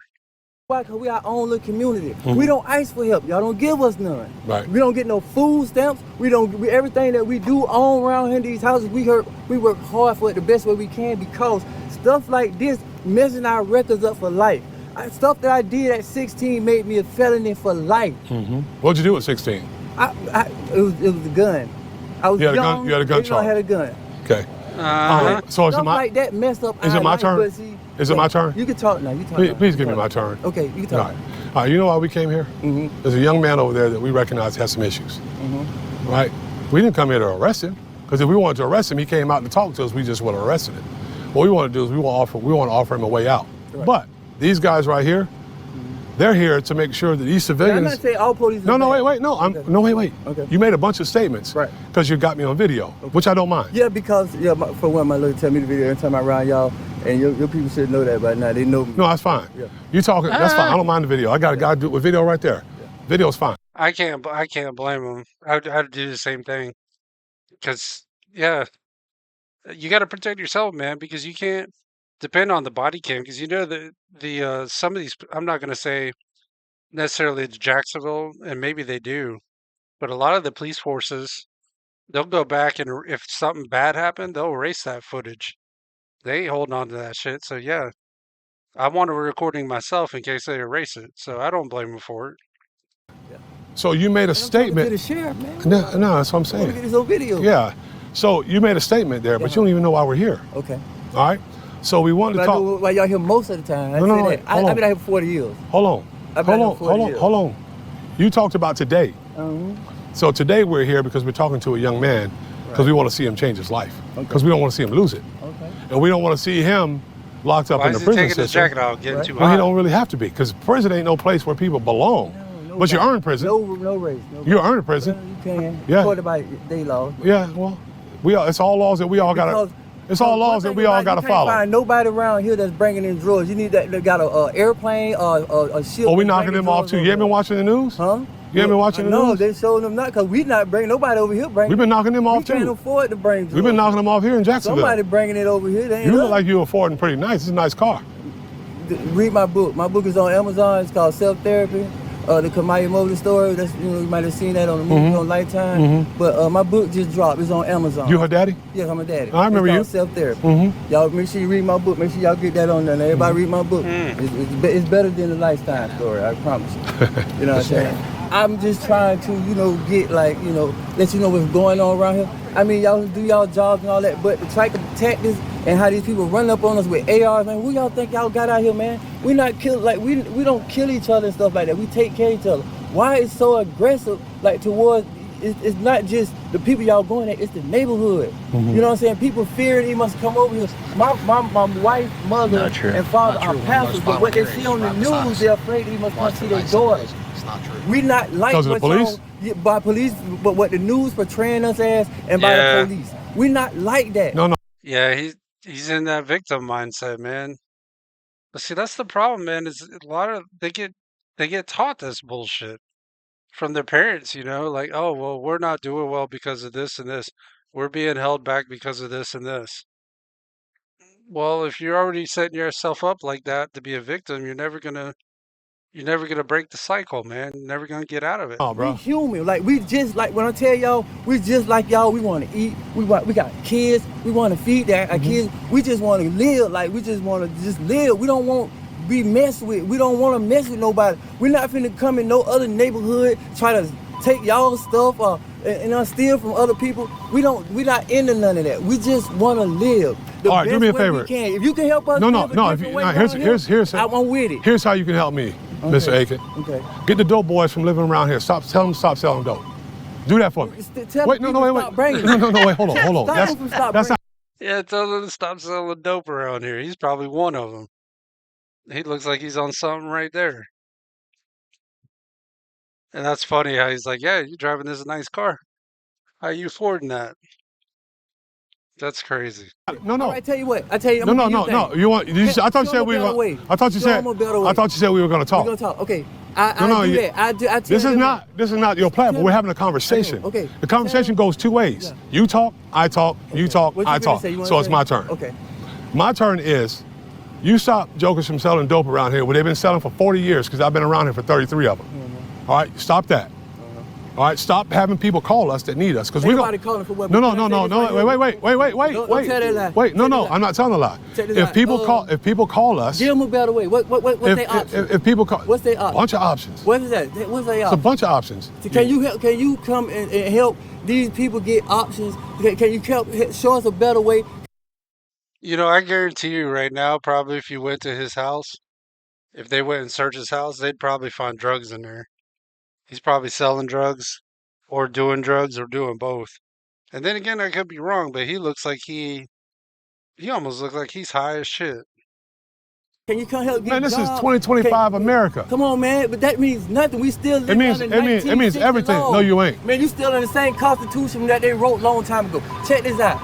Can you as the sheriff tell the people stop? Can you as a See, that's the thing, man. They're living in the past and they think they're being held back, but the only thing that's holding them back is themselves. That's crazy. It's almost sad to watch. And help these people get where they need to be, no matter what. That's what we do. Do you know what we're doing right now? You and your people. No, wait. No, listen. We've been looking. You talk more than you listen. That's what the problem is. No, you're not listening. No. How can you? Let me ask you a question. How can you be shown a better way if you won't even listen to somebody? How can we be like you? I'm trying to help you. Okay. That's why we came here to talk to him. Here's what I'm saying. What is our? You talk more than you listen. We got to share. Option is don't do wrong. What can do right? What is right? He's like, how did you get out? How'd you become the sheriff, man? How'd you become the sheriff? Because he didn't believe in that victim mentality bullshit. Felonies, you can only do so much. Are you listening? Yeah, I'm listening. I got a cousin right now.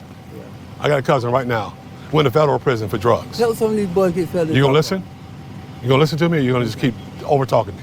This is what our issue is. You can't communicate because you don't want to have a conversation. I'm not intelligent enough to communicate while both of us talk. That's what you said. I didn't say that. Come on, man, let's not. Yeah, see, victim bullshit. Everything's a victim. Everything's a victim. Let's just, okay, answer this question here. What is their option, man? How can they become felons? I can't answer the question. You won't let me answer the question. Okay, now I'm waiting on that question. So I got two friends, two of them.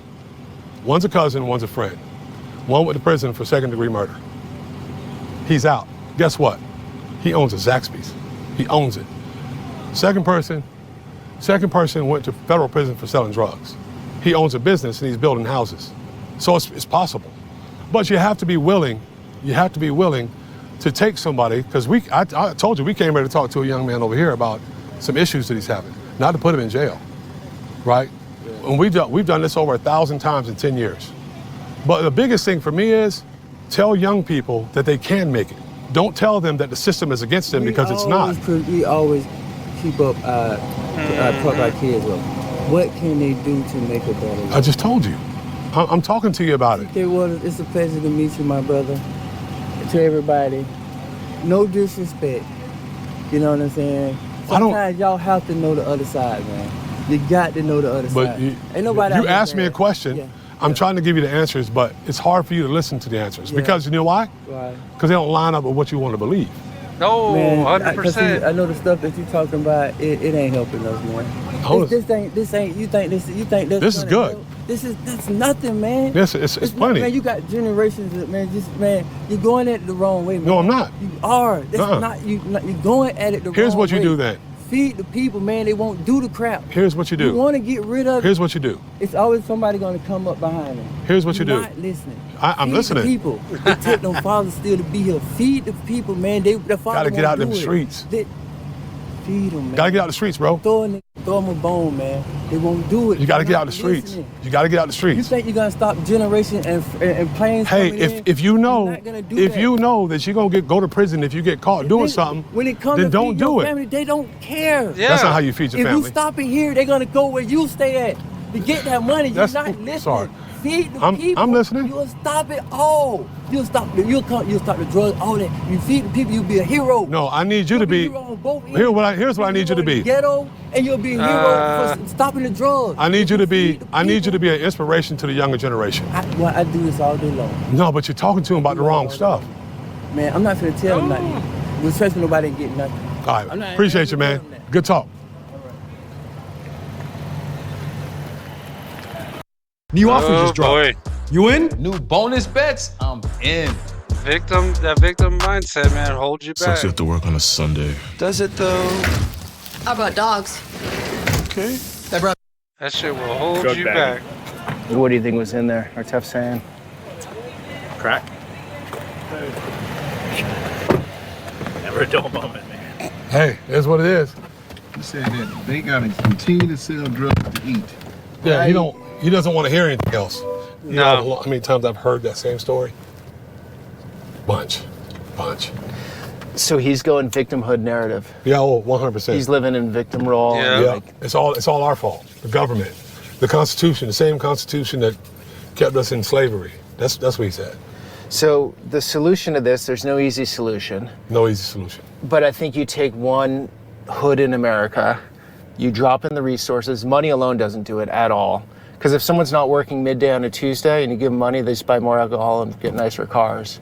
That's all that does. It does. So you have to come in with job training, with, I don't know what you come in Well, with. Like, what is the solution to this? Because I've been it's a long-term thing. It's not going to work in a 4-year cycle. It's like, you put 20 years into this neighborhood, give it a lot of focus and effort, and in 20 years, you're going to get a result, right? Yeah. And then you But the biggest thing is, like, Peter, I got to say this. You got to have the neighborhood buy-in. You got to have the community buy-in. Yeah, if the people don't these buy ladies in. like, yeah? One person. Hey, ladies, how y'all doing? Good to see you. Okay, so you got some buy-in here. Yeah, so here's what you got though. You'll have 70% great folks that want it to change, but you saw the difference in the groups just in that exchange we just had. Yeah. You have this guy who probably was high because I could smell the weed in his car. Yep. Yeah, talk about stupid, man. They probably could have busted him right there if they wanted to. They probably could have. But they didn't. But yeah, I mean, he looked like he was high. Maybe I'm naive here, but I just think it needs a lot of attention. And I have a friend, right? I have this conversation with him, and he's like, you know what? Those people want to live like that, fine, let them be. I just don't want to live anywhere near them, right? They're going to live like that, sell drugs, whatever. I'm keeping my kids away from that. And I'm like, cool, until you're on the 95 and someone's all hopped up on whatever and runs into your daughter, now it becomes your problem. Yeah, but here's what happens. The sheriff's office is a tool. We are a tool for the community to use to help solve problems. Not solve it, because we cannot solve generations of issues in small neighborhoods. Yeah, it's impossible. We just can't do it. You have to be willing to stand up and say, there's something going on across the street. You don't have to tell everybody that it's you that's saying it, but there's something going on across the street that we don't want in our neighborhood. Then we come, we address the issue, you see us address it, and then you go one by one and you start telling us about the problems in the neighborhoods that are creating the issues for you.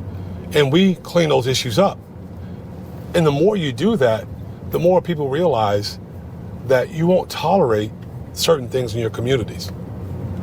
And don't get mad at us when we have to do a search warrant on a house where drugs are being sold and people get arrested for it. That guy that... I know exactly where that's at once he turned onto that road. That's over like Edgewood area. Edgewood, what's that other road that intersects?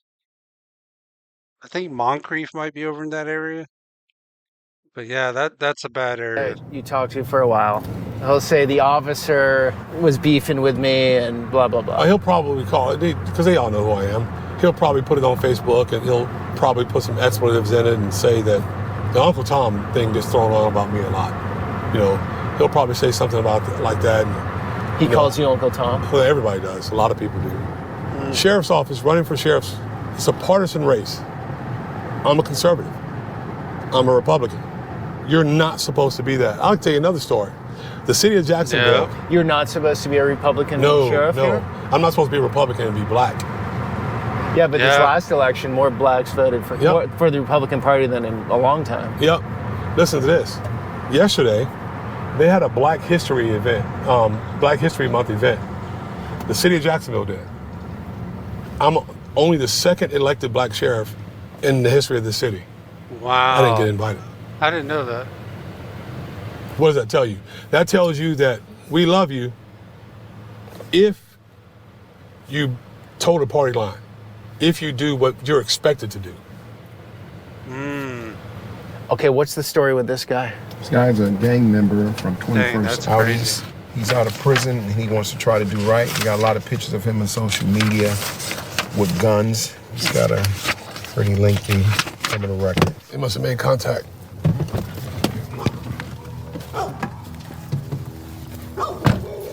Made contact, is that, how often is that? One out of four or something? Yeah. We're doing well. We're doing well. Ma'am, you are very fashionable, I gotta say. Oh, well, you are You are very styling. kind, I gotta say. Look at you matching like that. Those earrings to the dress. Hop. He's like, no, I don't stay around here. Okay, so how have things been for you? Eye-opening, but listen, I was retired before I came back to do this. Yeah? It's the most rewarding job I've ever had. It really is. That's and cool. I've done a lot of jobs, but So when you see someone poke through, like they actually make it to the other side, it's amazing, huh? oh, absolutely. I mean, it's gratifying, absolutely gratifying. And I'm just really happy that we're doing this kind of work. And it's coming out of the Jacksonville Sheriff's Office. You're from Imagine Jacksonville? that. Are you from here?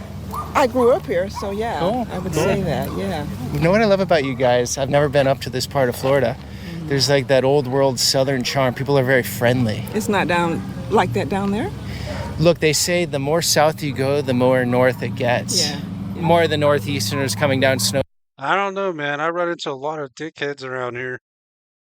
We had a lot of New Yorkers migrate down here during COVID. I don't know, man. He needs to stay here for about a month. I think his opinion will change on that. Birds, that sort of thing. Yeah, well, you know, Jacksonville is considered the gateway to the South. Did you know that? I didn't know that. Because, I mean, we're right there where we connect to Georgia. Yeah? And they call us actually South Georgia. Absolutely, I'm not kidding you. So right now, Garland is presenting that young guy with the offer. Exactly. But let me go so I can stand by him. Yeah, go for it. So from your experience, what's this looking like so far? It's been a great day. So I'm the lieutenant over the gang unit and what's called the CPR unit. So what the sheriff didn't tell you is back in 2016, he's the one that started this program. Yeah, I got that out of him. But what he also started was getting everyone together to start with a positive, proactive mindset to policing. Yeah. And I love bragging on him because compared to being told for years and years, we are the murder capital of Florida. Oh, really? Because It was of his vision. murder capital? You pull it up. Jacksonville has always been, for years, either listed as number 1, number 2, per capita, the murder capital of Florida. Oh, okay. Yep. Because of what he started in 2016, that mentality of putting this division together that he's done, that's where we had 59 murders last year, 57% down from the year before. That's great. I've been in law enforcement for 29 years. Yep. I get people say, you can't arrest your way out of a crime problem. Yeah, you can. You just have to arrest the right people.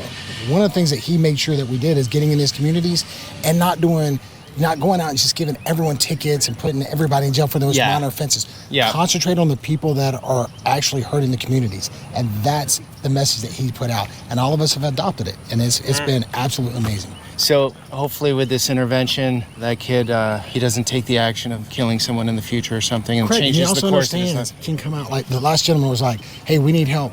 You know how many services are out there? Yeah, that's what a lot of people don't know. They think there's not help, but there's a lot around the country. How's he putting it on the sheriff? Here's my question. Who gave him services? Yeah. He didn't get services. He pushed through it. How'd that go, Brenda? Excellent. Well, he was very attentive. And you noticed the mom was there, so that helps, thing. right? And it helps that I'm there, mother to mother. We have that same heart for our children. Yeah, you got any more compliments you want to give me while I'm standing here? Like, Can we call those bell bottoms, or what are we doing down there? Those, but they work. It's a cross between fashion and business. Yeah. Okay. And then we're doing a nice long belt. Says, I'm elegant. I'm stylish. Look at you. And the hair. Come on. Come on. Let's just say the obvious.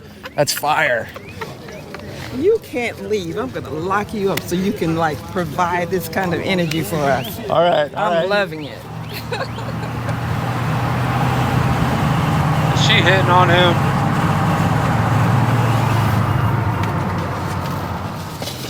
This one is 16 years old. Burglary, auto theft, written threats, and criminal mischief. Dang. Stuff on social media. This one's been around, huh? With a gun. His buddies are running inside the house. Go inside the house.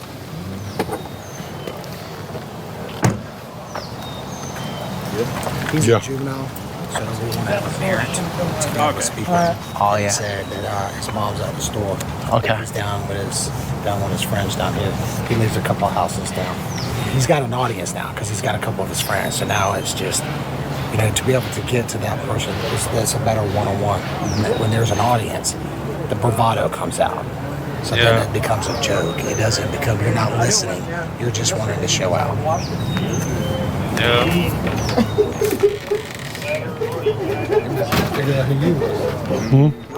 Let's leave the Waiting letter. for the mom. Let's leave the letter. Mom's not home. Okay. He's a juvenile, so we want her to be here because we were going to show her some things that she needs to see. No telling when she'll be back. So you leave the letter. Do you guys follow up on If this? she or- gives it, we'll probably come back because I don't know if he's going to give it to her. It's for her. Right. Yeah, they probably hide it. Appreciate y'all, man. Yes, sir. Thank Thanks. you for coming.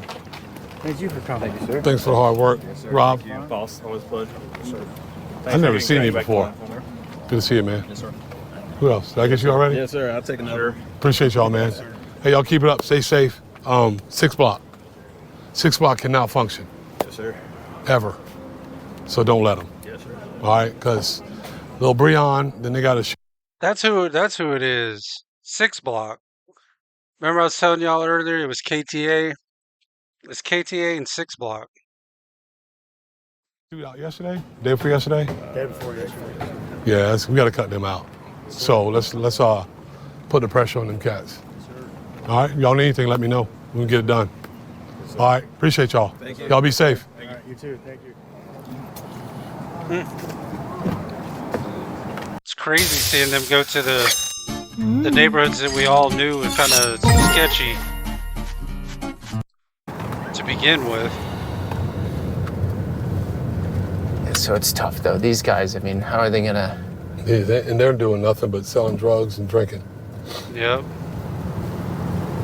We've really been hanging around just a really small portion of Jacksonville. There's a historic part of Springfield that you'll see some of these houses that they've really done a lot of work to, and they're really nice. This is called what? Brooklyn. This place has really changed tremendously over time. This is like 5 Points, Riverside area, parks, business. Yeah, so environment means so much, huh? Yeah, oh yeah. Where you grew up.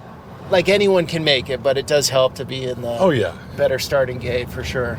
I also think that works if it's determination, an absolute desire to find yourself in a different set of circumstances and focus your energy on, I don't want this for my life.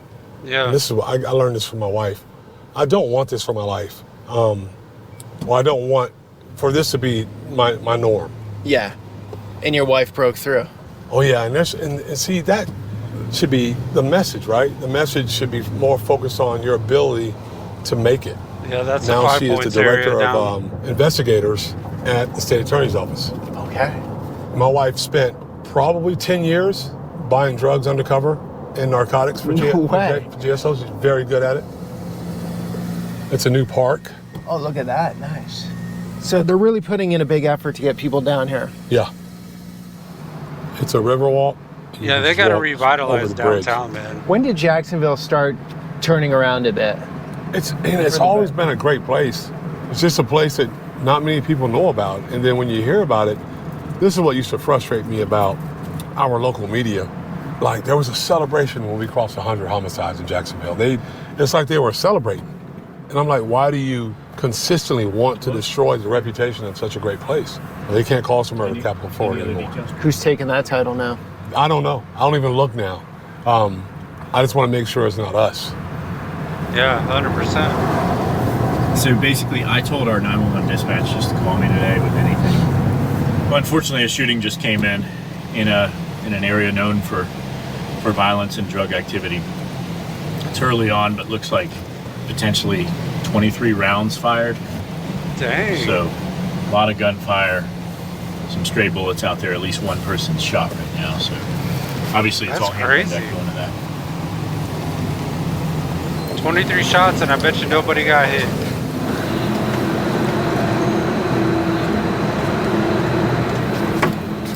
Are you working the 18 right now?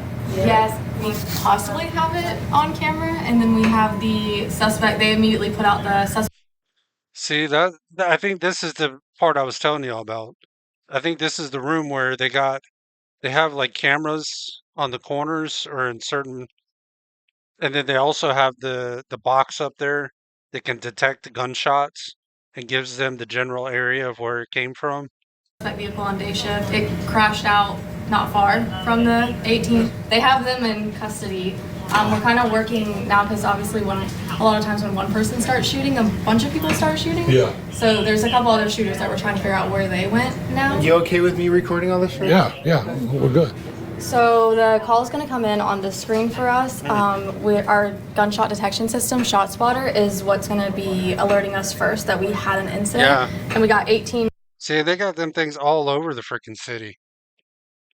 And as soon as they hear gunshots, man, that tells you how bad it's been. Just bodies everywhere, man. Rounds at 50-20, which unfortunately, as of late, has been a hot spot for us. So the shot spotter tells you how many shots go off. Basically, that's what that does? Yes, and it pinpoints where they Okay. approximately come from. Yeah. So, and it's going to tell you sometimes with accuracy if it was a moving shooter versus someone in a vehicle, high-powered rifle, anything like that. So this is the first shot spotter that came in. That was 18 rounds, categorized as high capacity.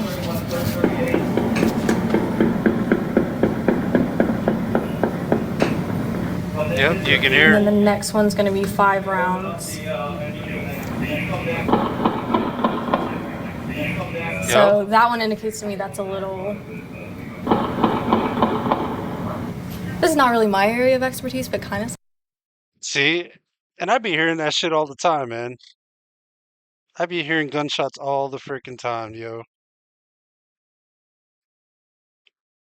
That is just crazy. That is just crazy. That they can actually that you can hear them and then they can pinpoint where it's coming from or the general Sounds like area. a different weapon to me. We have a lot of partners in the community that have given us access to their cameras through Connect Duval. So Kimberly is working District 6 today, which is where this 18 occurred. So she's going to be going through all the footage, trying to backtrack now and make sure all our suspects are in custody. Lots of moving parts. She's got the most pressure on her right now to get all that information to the detective. Okay. Was there some interesting stuff over there? Yeah, I can't show it. Okay. That's the only thing I can't show. But Kimberly's on The real-time crime camera caught the incident. These analysts are amazing, and I don't just say that because to be able to pick up the phone and call up here and come say, on, we run want this to see time or it. this incident, or they may have even been watching at the time, and see it and make contact right away about what's going on, and then catching the bad guy in the car. They were able to get a suspect description, give it to officers. So by the time those officers are going on scene, they already know what they're walking into to some extent. So it's a very big help with officer safety. They know we're giving them the direction that the shooters ran, so they know when they're going in, okay, this could be where they're coming from, what they're wearing, if they dropped a weapon, where your victim is. So they were able to locate the victim, transport the victim. One of the suspects, I believe, crashed out. So when the analyst heard the description of a vehicle that crashed, he connected those dots and realized, hey, that's going to be the vehicle that was involved in the 18. So then he was able to advise, we're getting on the radio with information like that right away. So he was able to advise over the radio, the description, they got them in custody. He ended up, when he crashed out, I believe, throwing the gun into the ditch, possibly. So it's a lot of moving parts. You're walking in right in the heat of a moment. So right now that was the detective calling up. It's crazy they can do that, We get though. the detectives are like, hey, we want to know, send it to us immediately. So right now we start working backwards. After officer safety is that's secured, all our officers are good. Our victim is at the hospital. Our primary suspect's in custody. Now we're going to work backwards, make sure, did we find all the other parties involved? There could be more victims. You never know where they might self-transport 18 to. shots is a lot, right? Exactly, yeah. So you just saw the power of the technology. Unfortunately, there was a shooting. We didn't want one to happen for you, but there was one during your visit. Unfortunately, the person shot has now died. But you saw the technology in action. So while you have all the officers flooding the streets and the area, you also had the analysts and officers back here. They were able to track a car. They were able to make some arrests. That person's going to come down to homicide. Does that stuff, do you get immune to it, or is it always sort of shocking? Sometimes, but then I'm painfully optimistic. So we do have lots of good things we see on camera too. You see people help each other. You see a crash and everyone's running to help the victim, or you have these 18s, but then there's some type of, I think, comfort in the immediate, maybe not closure, but we have a suspect in custody. So unfortunately, someone died, but that's immediate, in my view, comfort to that family that we have that shooter now because of what we do. So you really want to build out the media arm of the sheriff's department here? It's all part of it, because if the community sees what we're doing and they buy into it, then it's just going to help. And it's good for the officers, it's good for the public to see what their tax dollars are being spent on. It's just good overall. So typically an office is not going to allow a camera in these areas. Correct. I never saw any of this stuff when I was a reporter. Welcome to the firearms lab. Long time. Firearms lab, all right. How are you? It's good to see you. Peter, nice to meet you. Nice to meet you. Okay, so I'm going to blur your face, and I'm not going to use your name, right? No name, no face. Yeah, because we testified in quite a bit of trials, over 20 years in all of them. Oh, we got you. Oh, wow. Yeah, Totally get it. I'll walk in there with you. Yeah, that's a gun that came in a little bit loaded, and I'm trying to... A little bit loaded. Well, Half loaded? It's Slightly not, loaded. Half loaded. The cartridge is in the chamber, but it's nose pointing to the breech face, so nothing's going to happen. Anyway, it's a long Are you story. good with guns, personally? Well, I am a firearms examiner. All right. I'm saying you got to be good. This is a fume hood. This is where if we get something with a biohazard like bloody guns, we clean them under the fume hood. And then, see, we work on certain things like that. WD-40. So this is a crime gun? This is a crime gun. Made in Turkey? Yeah. What is Made that? in Turkey. It's a Gershwin. What do you think of the Glock 19s? Classic. Classic. Can't go wrong with it. That's what I got. You can't go wrong, you know. A slide action shotgun. Just rack the slide, you know. That's the best home protection. The noise itself is. You like going The to shotgun? sound of it. You know, if someone hears you racking a shotgun, a slide action, That's what you want. part of your arsenal. Okay. Okay. The sound is very much a deterrent. And then the sound right after it takes care of business. That's Florida right. has stand your ground, correct? Yes.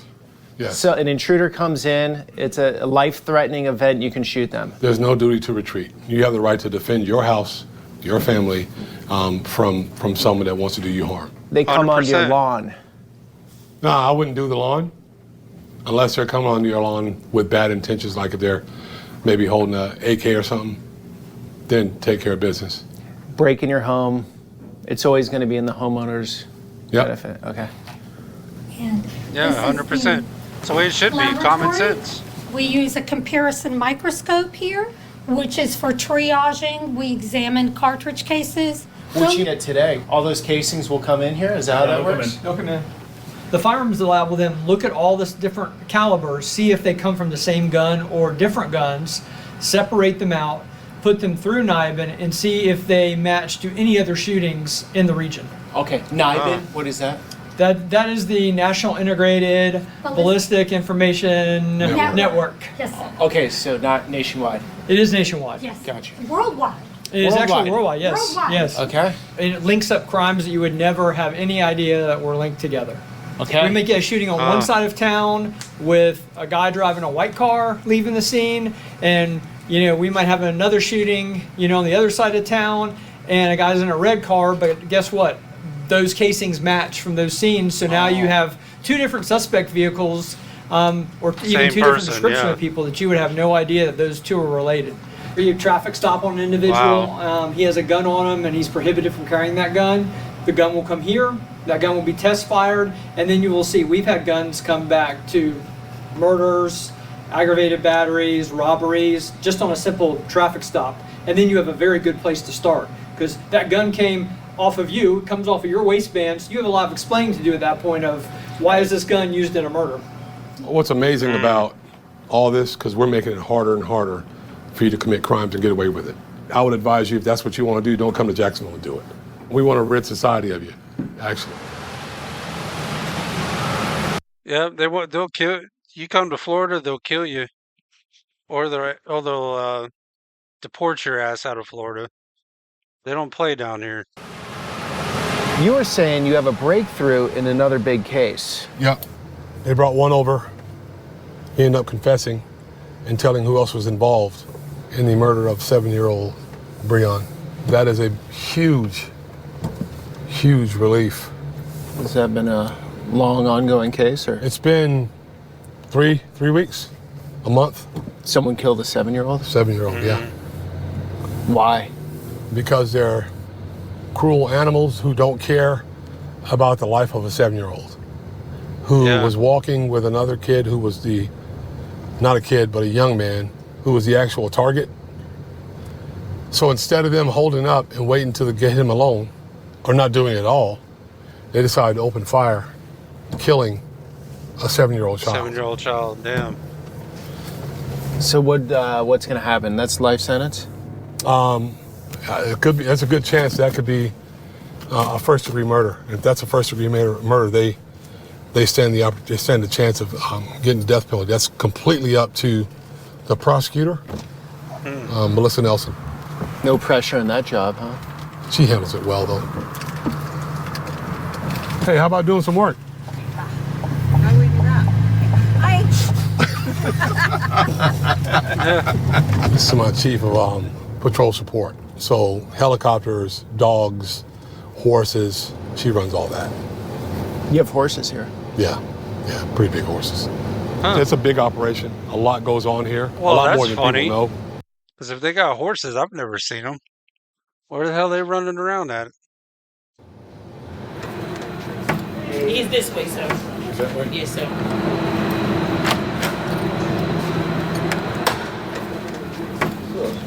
How you guys doing? Hey, man. How are you? Doing well, thanks. Mark Romano. All right, Peter Santinello. Nice to meet you, sir. Hey, man. Sean Corsi. Let me Nice tell you to who meet you. everybody is so you understand. Yep. He's the Director of Investigations and Homeland Security. He has our SWAT team, all of our detectives and all that stuff. This is the undersheriff who loves the camera, if you can probably see. He does everything that He's got the hair for it. He does everything that I don't want to do, the mean parts. This is Chief Parker, who works directly for Director Romano. He's over investigations. This is J.D. Stronco. He's the commander of the homicide unit. Yeah. And a bunch of other stuff. Major crimes. Yeah, major crimes. There it is. But this is the group. This is where it all happens. This is where me, him, we spent a large portion of our career working in this office. Well, that's not my This is Laura Martina. She's a strategic advisor, lawyer, prosecutor, extraordinaire. Okay. Laura, are you okay with being on camera? You look good on camera. Sure. Great. Okay, you look different than everyone else in here. Yeah. I do. Okay, so how are things going? She shaved her beard this morning. I did. How are things going Good. on your side of things? Good. Well, I'm on this side at the moment. So I'm with JSO now, but I spend a whole bunch of time at the state attorney's office. Okay. And I can't stay out of this office because I gotta scratch the itch. Okay. What's the itch? Homicides. It's the highest highs and the lowest lows. Really? Yeah. So it's a bit of a rush too at the same time. Absolutely. Yeah, it's adrenaline dump for the right reasons. Right. I mean, there's nothing better Right. than getting justice for families that have Yeah, lost 100%. the greatest. Right. But it's hard in the moments where you are running up against a brick wall. Yep. Okay. As in lack of evidence or the law or what? You know the hardest part? I know you're talking to her right now, but knowing who did it and can't prove it. Oh, yeah. Yeah. That's and that happens very often. I mean, the whole criminal justice system is set up to benefit defendants. And the adage is it's better to let a guilty man go free than an innocent man go to prison. And while that may be true, it is heart-wrenching when you know the person who committed this atrocious act and there's no way to move forward. Damn. 10 So most the guy wanted today, fugitives. you had the one conversation with, or it wasn't conversation, he spoke and... Yeah, he was telling me how Telling the you. system was oppressing him. And He told you the meaning of life, basically. Yeah, basically. But you prosecuted him. Yeah, it's a family that has had many touch points with the criminal justice system. one of the mom was there. She said, he need all the help he can get. So it's pretty good. There's so many positive stories coming out of this space, and everyone thinks that law enforcement, that it's constantly dark, and it's not. I mean, it's exciting to come to work every day and feel like we're doing something, we're pushing the envelope. And I mean, I really do think with this I agree. administration, we've set sort of the gold standard for how things should be run. I mean, I love the fact that we're doing this and the doors are open and people are finally seeing what.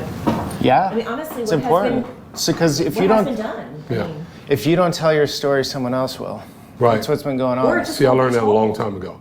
Because media, news networks aren't going to let you speak for an hour and 20 minutes. You're not going to get that exposure. It's going to be cut up to some sort of narrative. Right.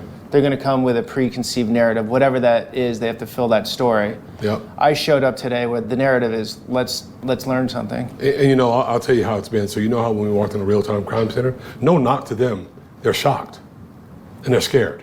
Oh, should we show that? Why not? And by the NCIC information, that's fine. You block that out because we have to by law. But even when we walked into the little war room over there, oh, like our screens are open. He's not videoing you. But at the same time, this is how it's been for many, many years. And this is what I want to get away 100%. from. Because not only did we do that with the outside world, don't think the outside world and news media is the only ones. We did that to ourselves. There was a time when I worked in homicide, you didn't talk about your homicide cases to anyone, not even other policemen. That doesn't serve you well. Because you could be looking for something, you need something, and somebody out here might know about it. You're careful with how you share it, but you still share the information. And that was a big problem in law enforcement for a long time. Let's just keep everything siloed. Got to keep it a secret. Why? It's not secretive. It's just Well, you have to trust whoever has the edit has the power. That's right. I could put dark music, put voiceover, talk about how bad everything is. I can make this all look terrible. Right. I have that control as a filmmaker. Vic obviously trusts me, brought me in because he's seen my work. The audience can agree, disagree, like, dislike. 100%. That's their opinion. 100%. But at the end of the day, I hope people ask questions and think deeper on these things. That's the only goal. And listen, there's people out there that when we do our CIBs, Critical incident briefings. yeah, when we do those, there's people out there that say, oh, they edited the video. Well, there's going to be people that's always going to say that. But the point is, what they cannot say is that we're not being transparent. We're showing it to them. You don't have to even like it. The point is for people to know that we're open and that we're giving them honest information.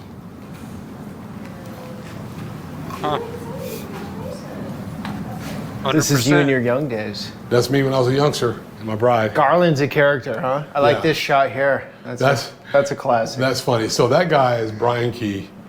We call him Ted Lasso because he looks just like Jason Sudeikis, especially if you see him up close. But he's a funny guy. Him and Garland wanted to post that picture, so I said, I gotta have it. So I kept it. All right, Vic. So I want to show the audience a nice part of Jacksonville. So you and I are going to go there. We are. The sheriff has to go. Sheriff, thank you. My pleasure. That was awesome. Absolutely, man. Thank you for coming to see our great city and learning about us. Yeah. Showing everybody what it is we do. There's a lot involved. We are part of this community. 100%. We love it. I have kids here. I have grandkids here. So it's a beautiful thing. Sheriff, Thanks, Peter. all right. Thanks It's for awesome, that. man. Yeah. Appreciate you. What's that noise? So it's twice a day at 12 noon, and that's the 5 o'clock horn.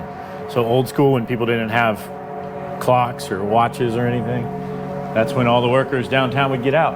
That's the Jack's horn. That's the Jacksonville horn.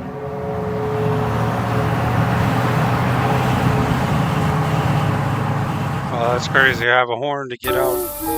Hear the horn, you know it's time to go home. Okay, so over a bridge, different neighborhood. Yep. What is this called? This is River Road, but it's a historic district. It's called San Marco. I'll take you down here and then we'll circle back so you can see this beautiful sunset on the St. Johns River. St. Johns River is beautiful. And look at all the families out here, people enjoying it, picnic dinner, some people fish. I mean, this is home for us. It's an underdog city and a lot of people love to hate on it. I think that's the passion behind the hard work that men and women of the agency put in and day out is we want to continue to see the city. Them houses right there on the water, those are million plus houses. And they're not even really that big. I mean, some of them are big. But you would think if you spend $1 million or $2 million, you'd get a little bit bigger house. Grow and thrive and improve. And it's a city that has beautiful beaches and ample boating activities and sports and family events and great colleges and universities and some of the best high schools in the country. And it just takes a few people to spoil a reputation. So, yeah, that's beautiful. You know, some of the presidents have jogged down here. I remember Bill Clinton jogged down here. Yeah, it's just environment means a lot. Yeah. In life, you know, being able to walk around like this is a true blessing, you know, not worry about things. And the shade from these oak trees, I mean, it's right. Oh, this is and the stunning. freaking oak trees are freaking. And there'll be bald eagles and ospreys and dolphins in the river, manatees. Well, It's Vic, incredible. it was mostly Hey, the what's up, sheriff Burge? today, but you put this Man. together, so thank you. You're coming in right when right when the stream's about to end, dude. Yeah, it's fixing to be over. My pleasure. Thank Without you for coming. this wouldn't have happened. Appreciate it. Appreciate It's you. okay though, man. I appreciate you stopping And in. one more thing, let's go over here because there's a beautiful fountain. One more thing is that you guys have your own YouTube channel. We do. Jack Sheriff. I wish I could stay, man. It's a baby I gotta YouTube get some channel. sleep. I It's gotta just get up early starting in the out. morning. We're growing. But We're growing it's doing it, well. Yeah, we're getting there. And you got just more local stuff, what's going on here, and some big viral videos like on drill music, right? Yeah. So transparency is key. We put local, national, international stories on there. Okay. And we take. Yeah, unfortunately, I won't be able to stay. I would love to, but with the holiday seasons, I get a lot of repairs, and I got a bunch. I got to get up early in the morning. I got a lot I got to do tomorrow. I got a ring. I got to, or let's see, I think yeah, it can't be everywhere all the time, 100%. But I got like 4 or 5 rings I got to size. 2 of them are going to be a real bitch. So I'll have videos coming up on YouTube on those, I'm sure. You inside the operations because we Cool. don't have anything to hide. Awesome. What was great about today for me was, you know, All right, civilians, Burge, we I see appreciate you officers on stopping the in, man. streets and driving around and pulling people over. You don't see all the pieces to the puzzle. Yeah. The behind the scenes. That girl today, forget her name, Yeah. you know, mission control, looking at all the screens, and the forensics lady and all these people.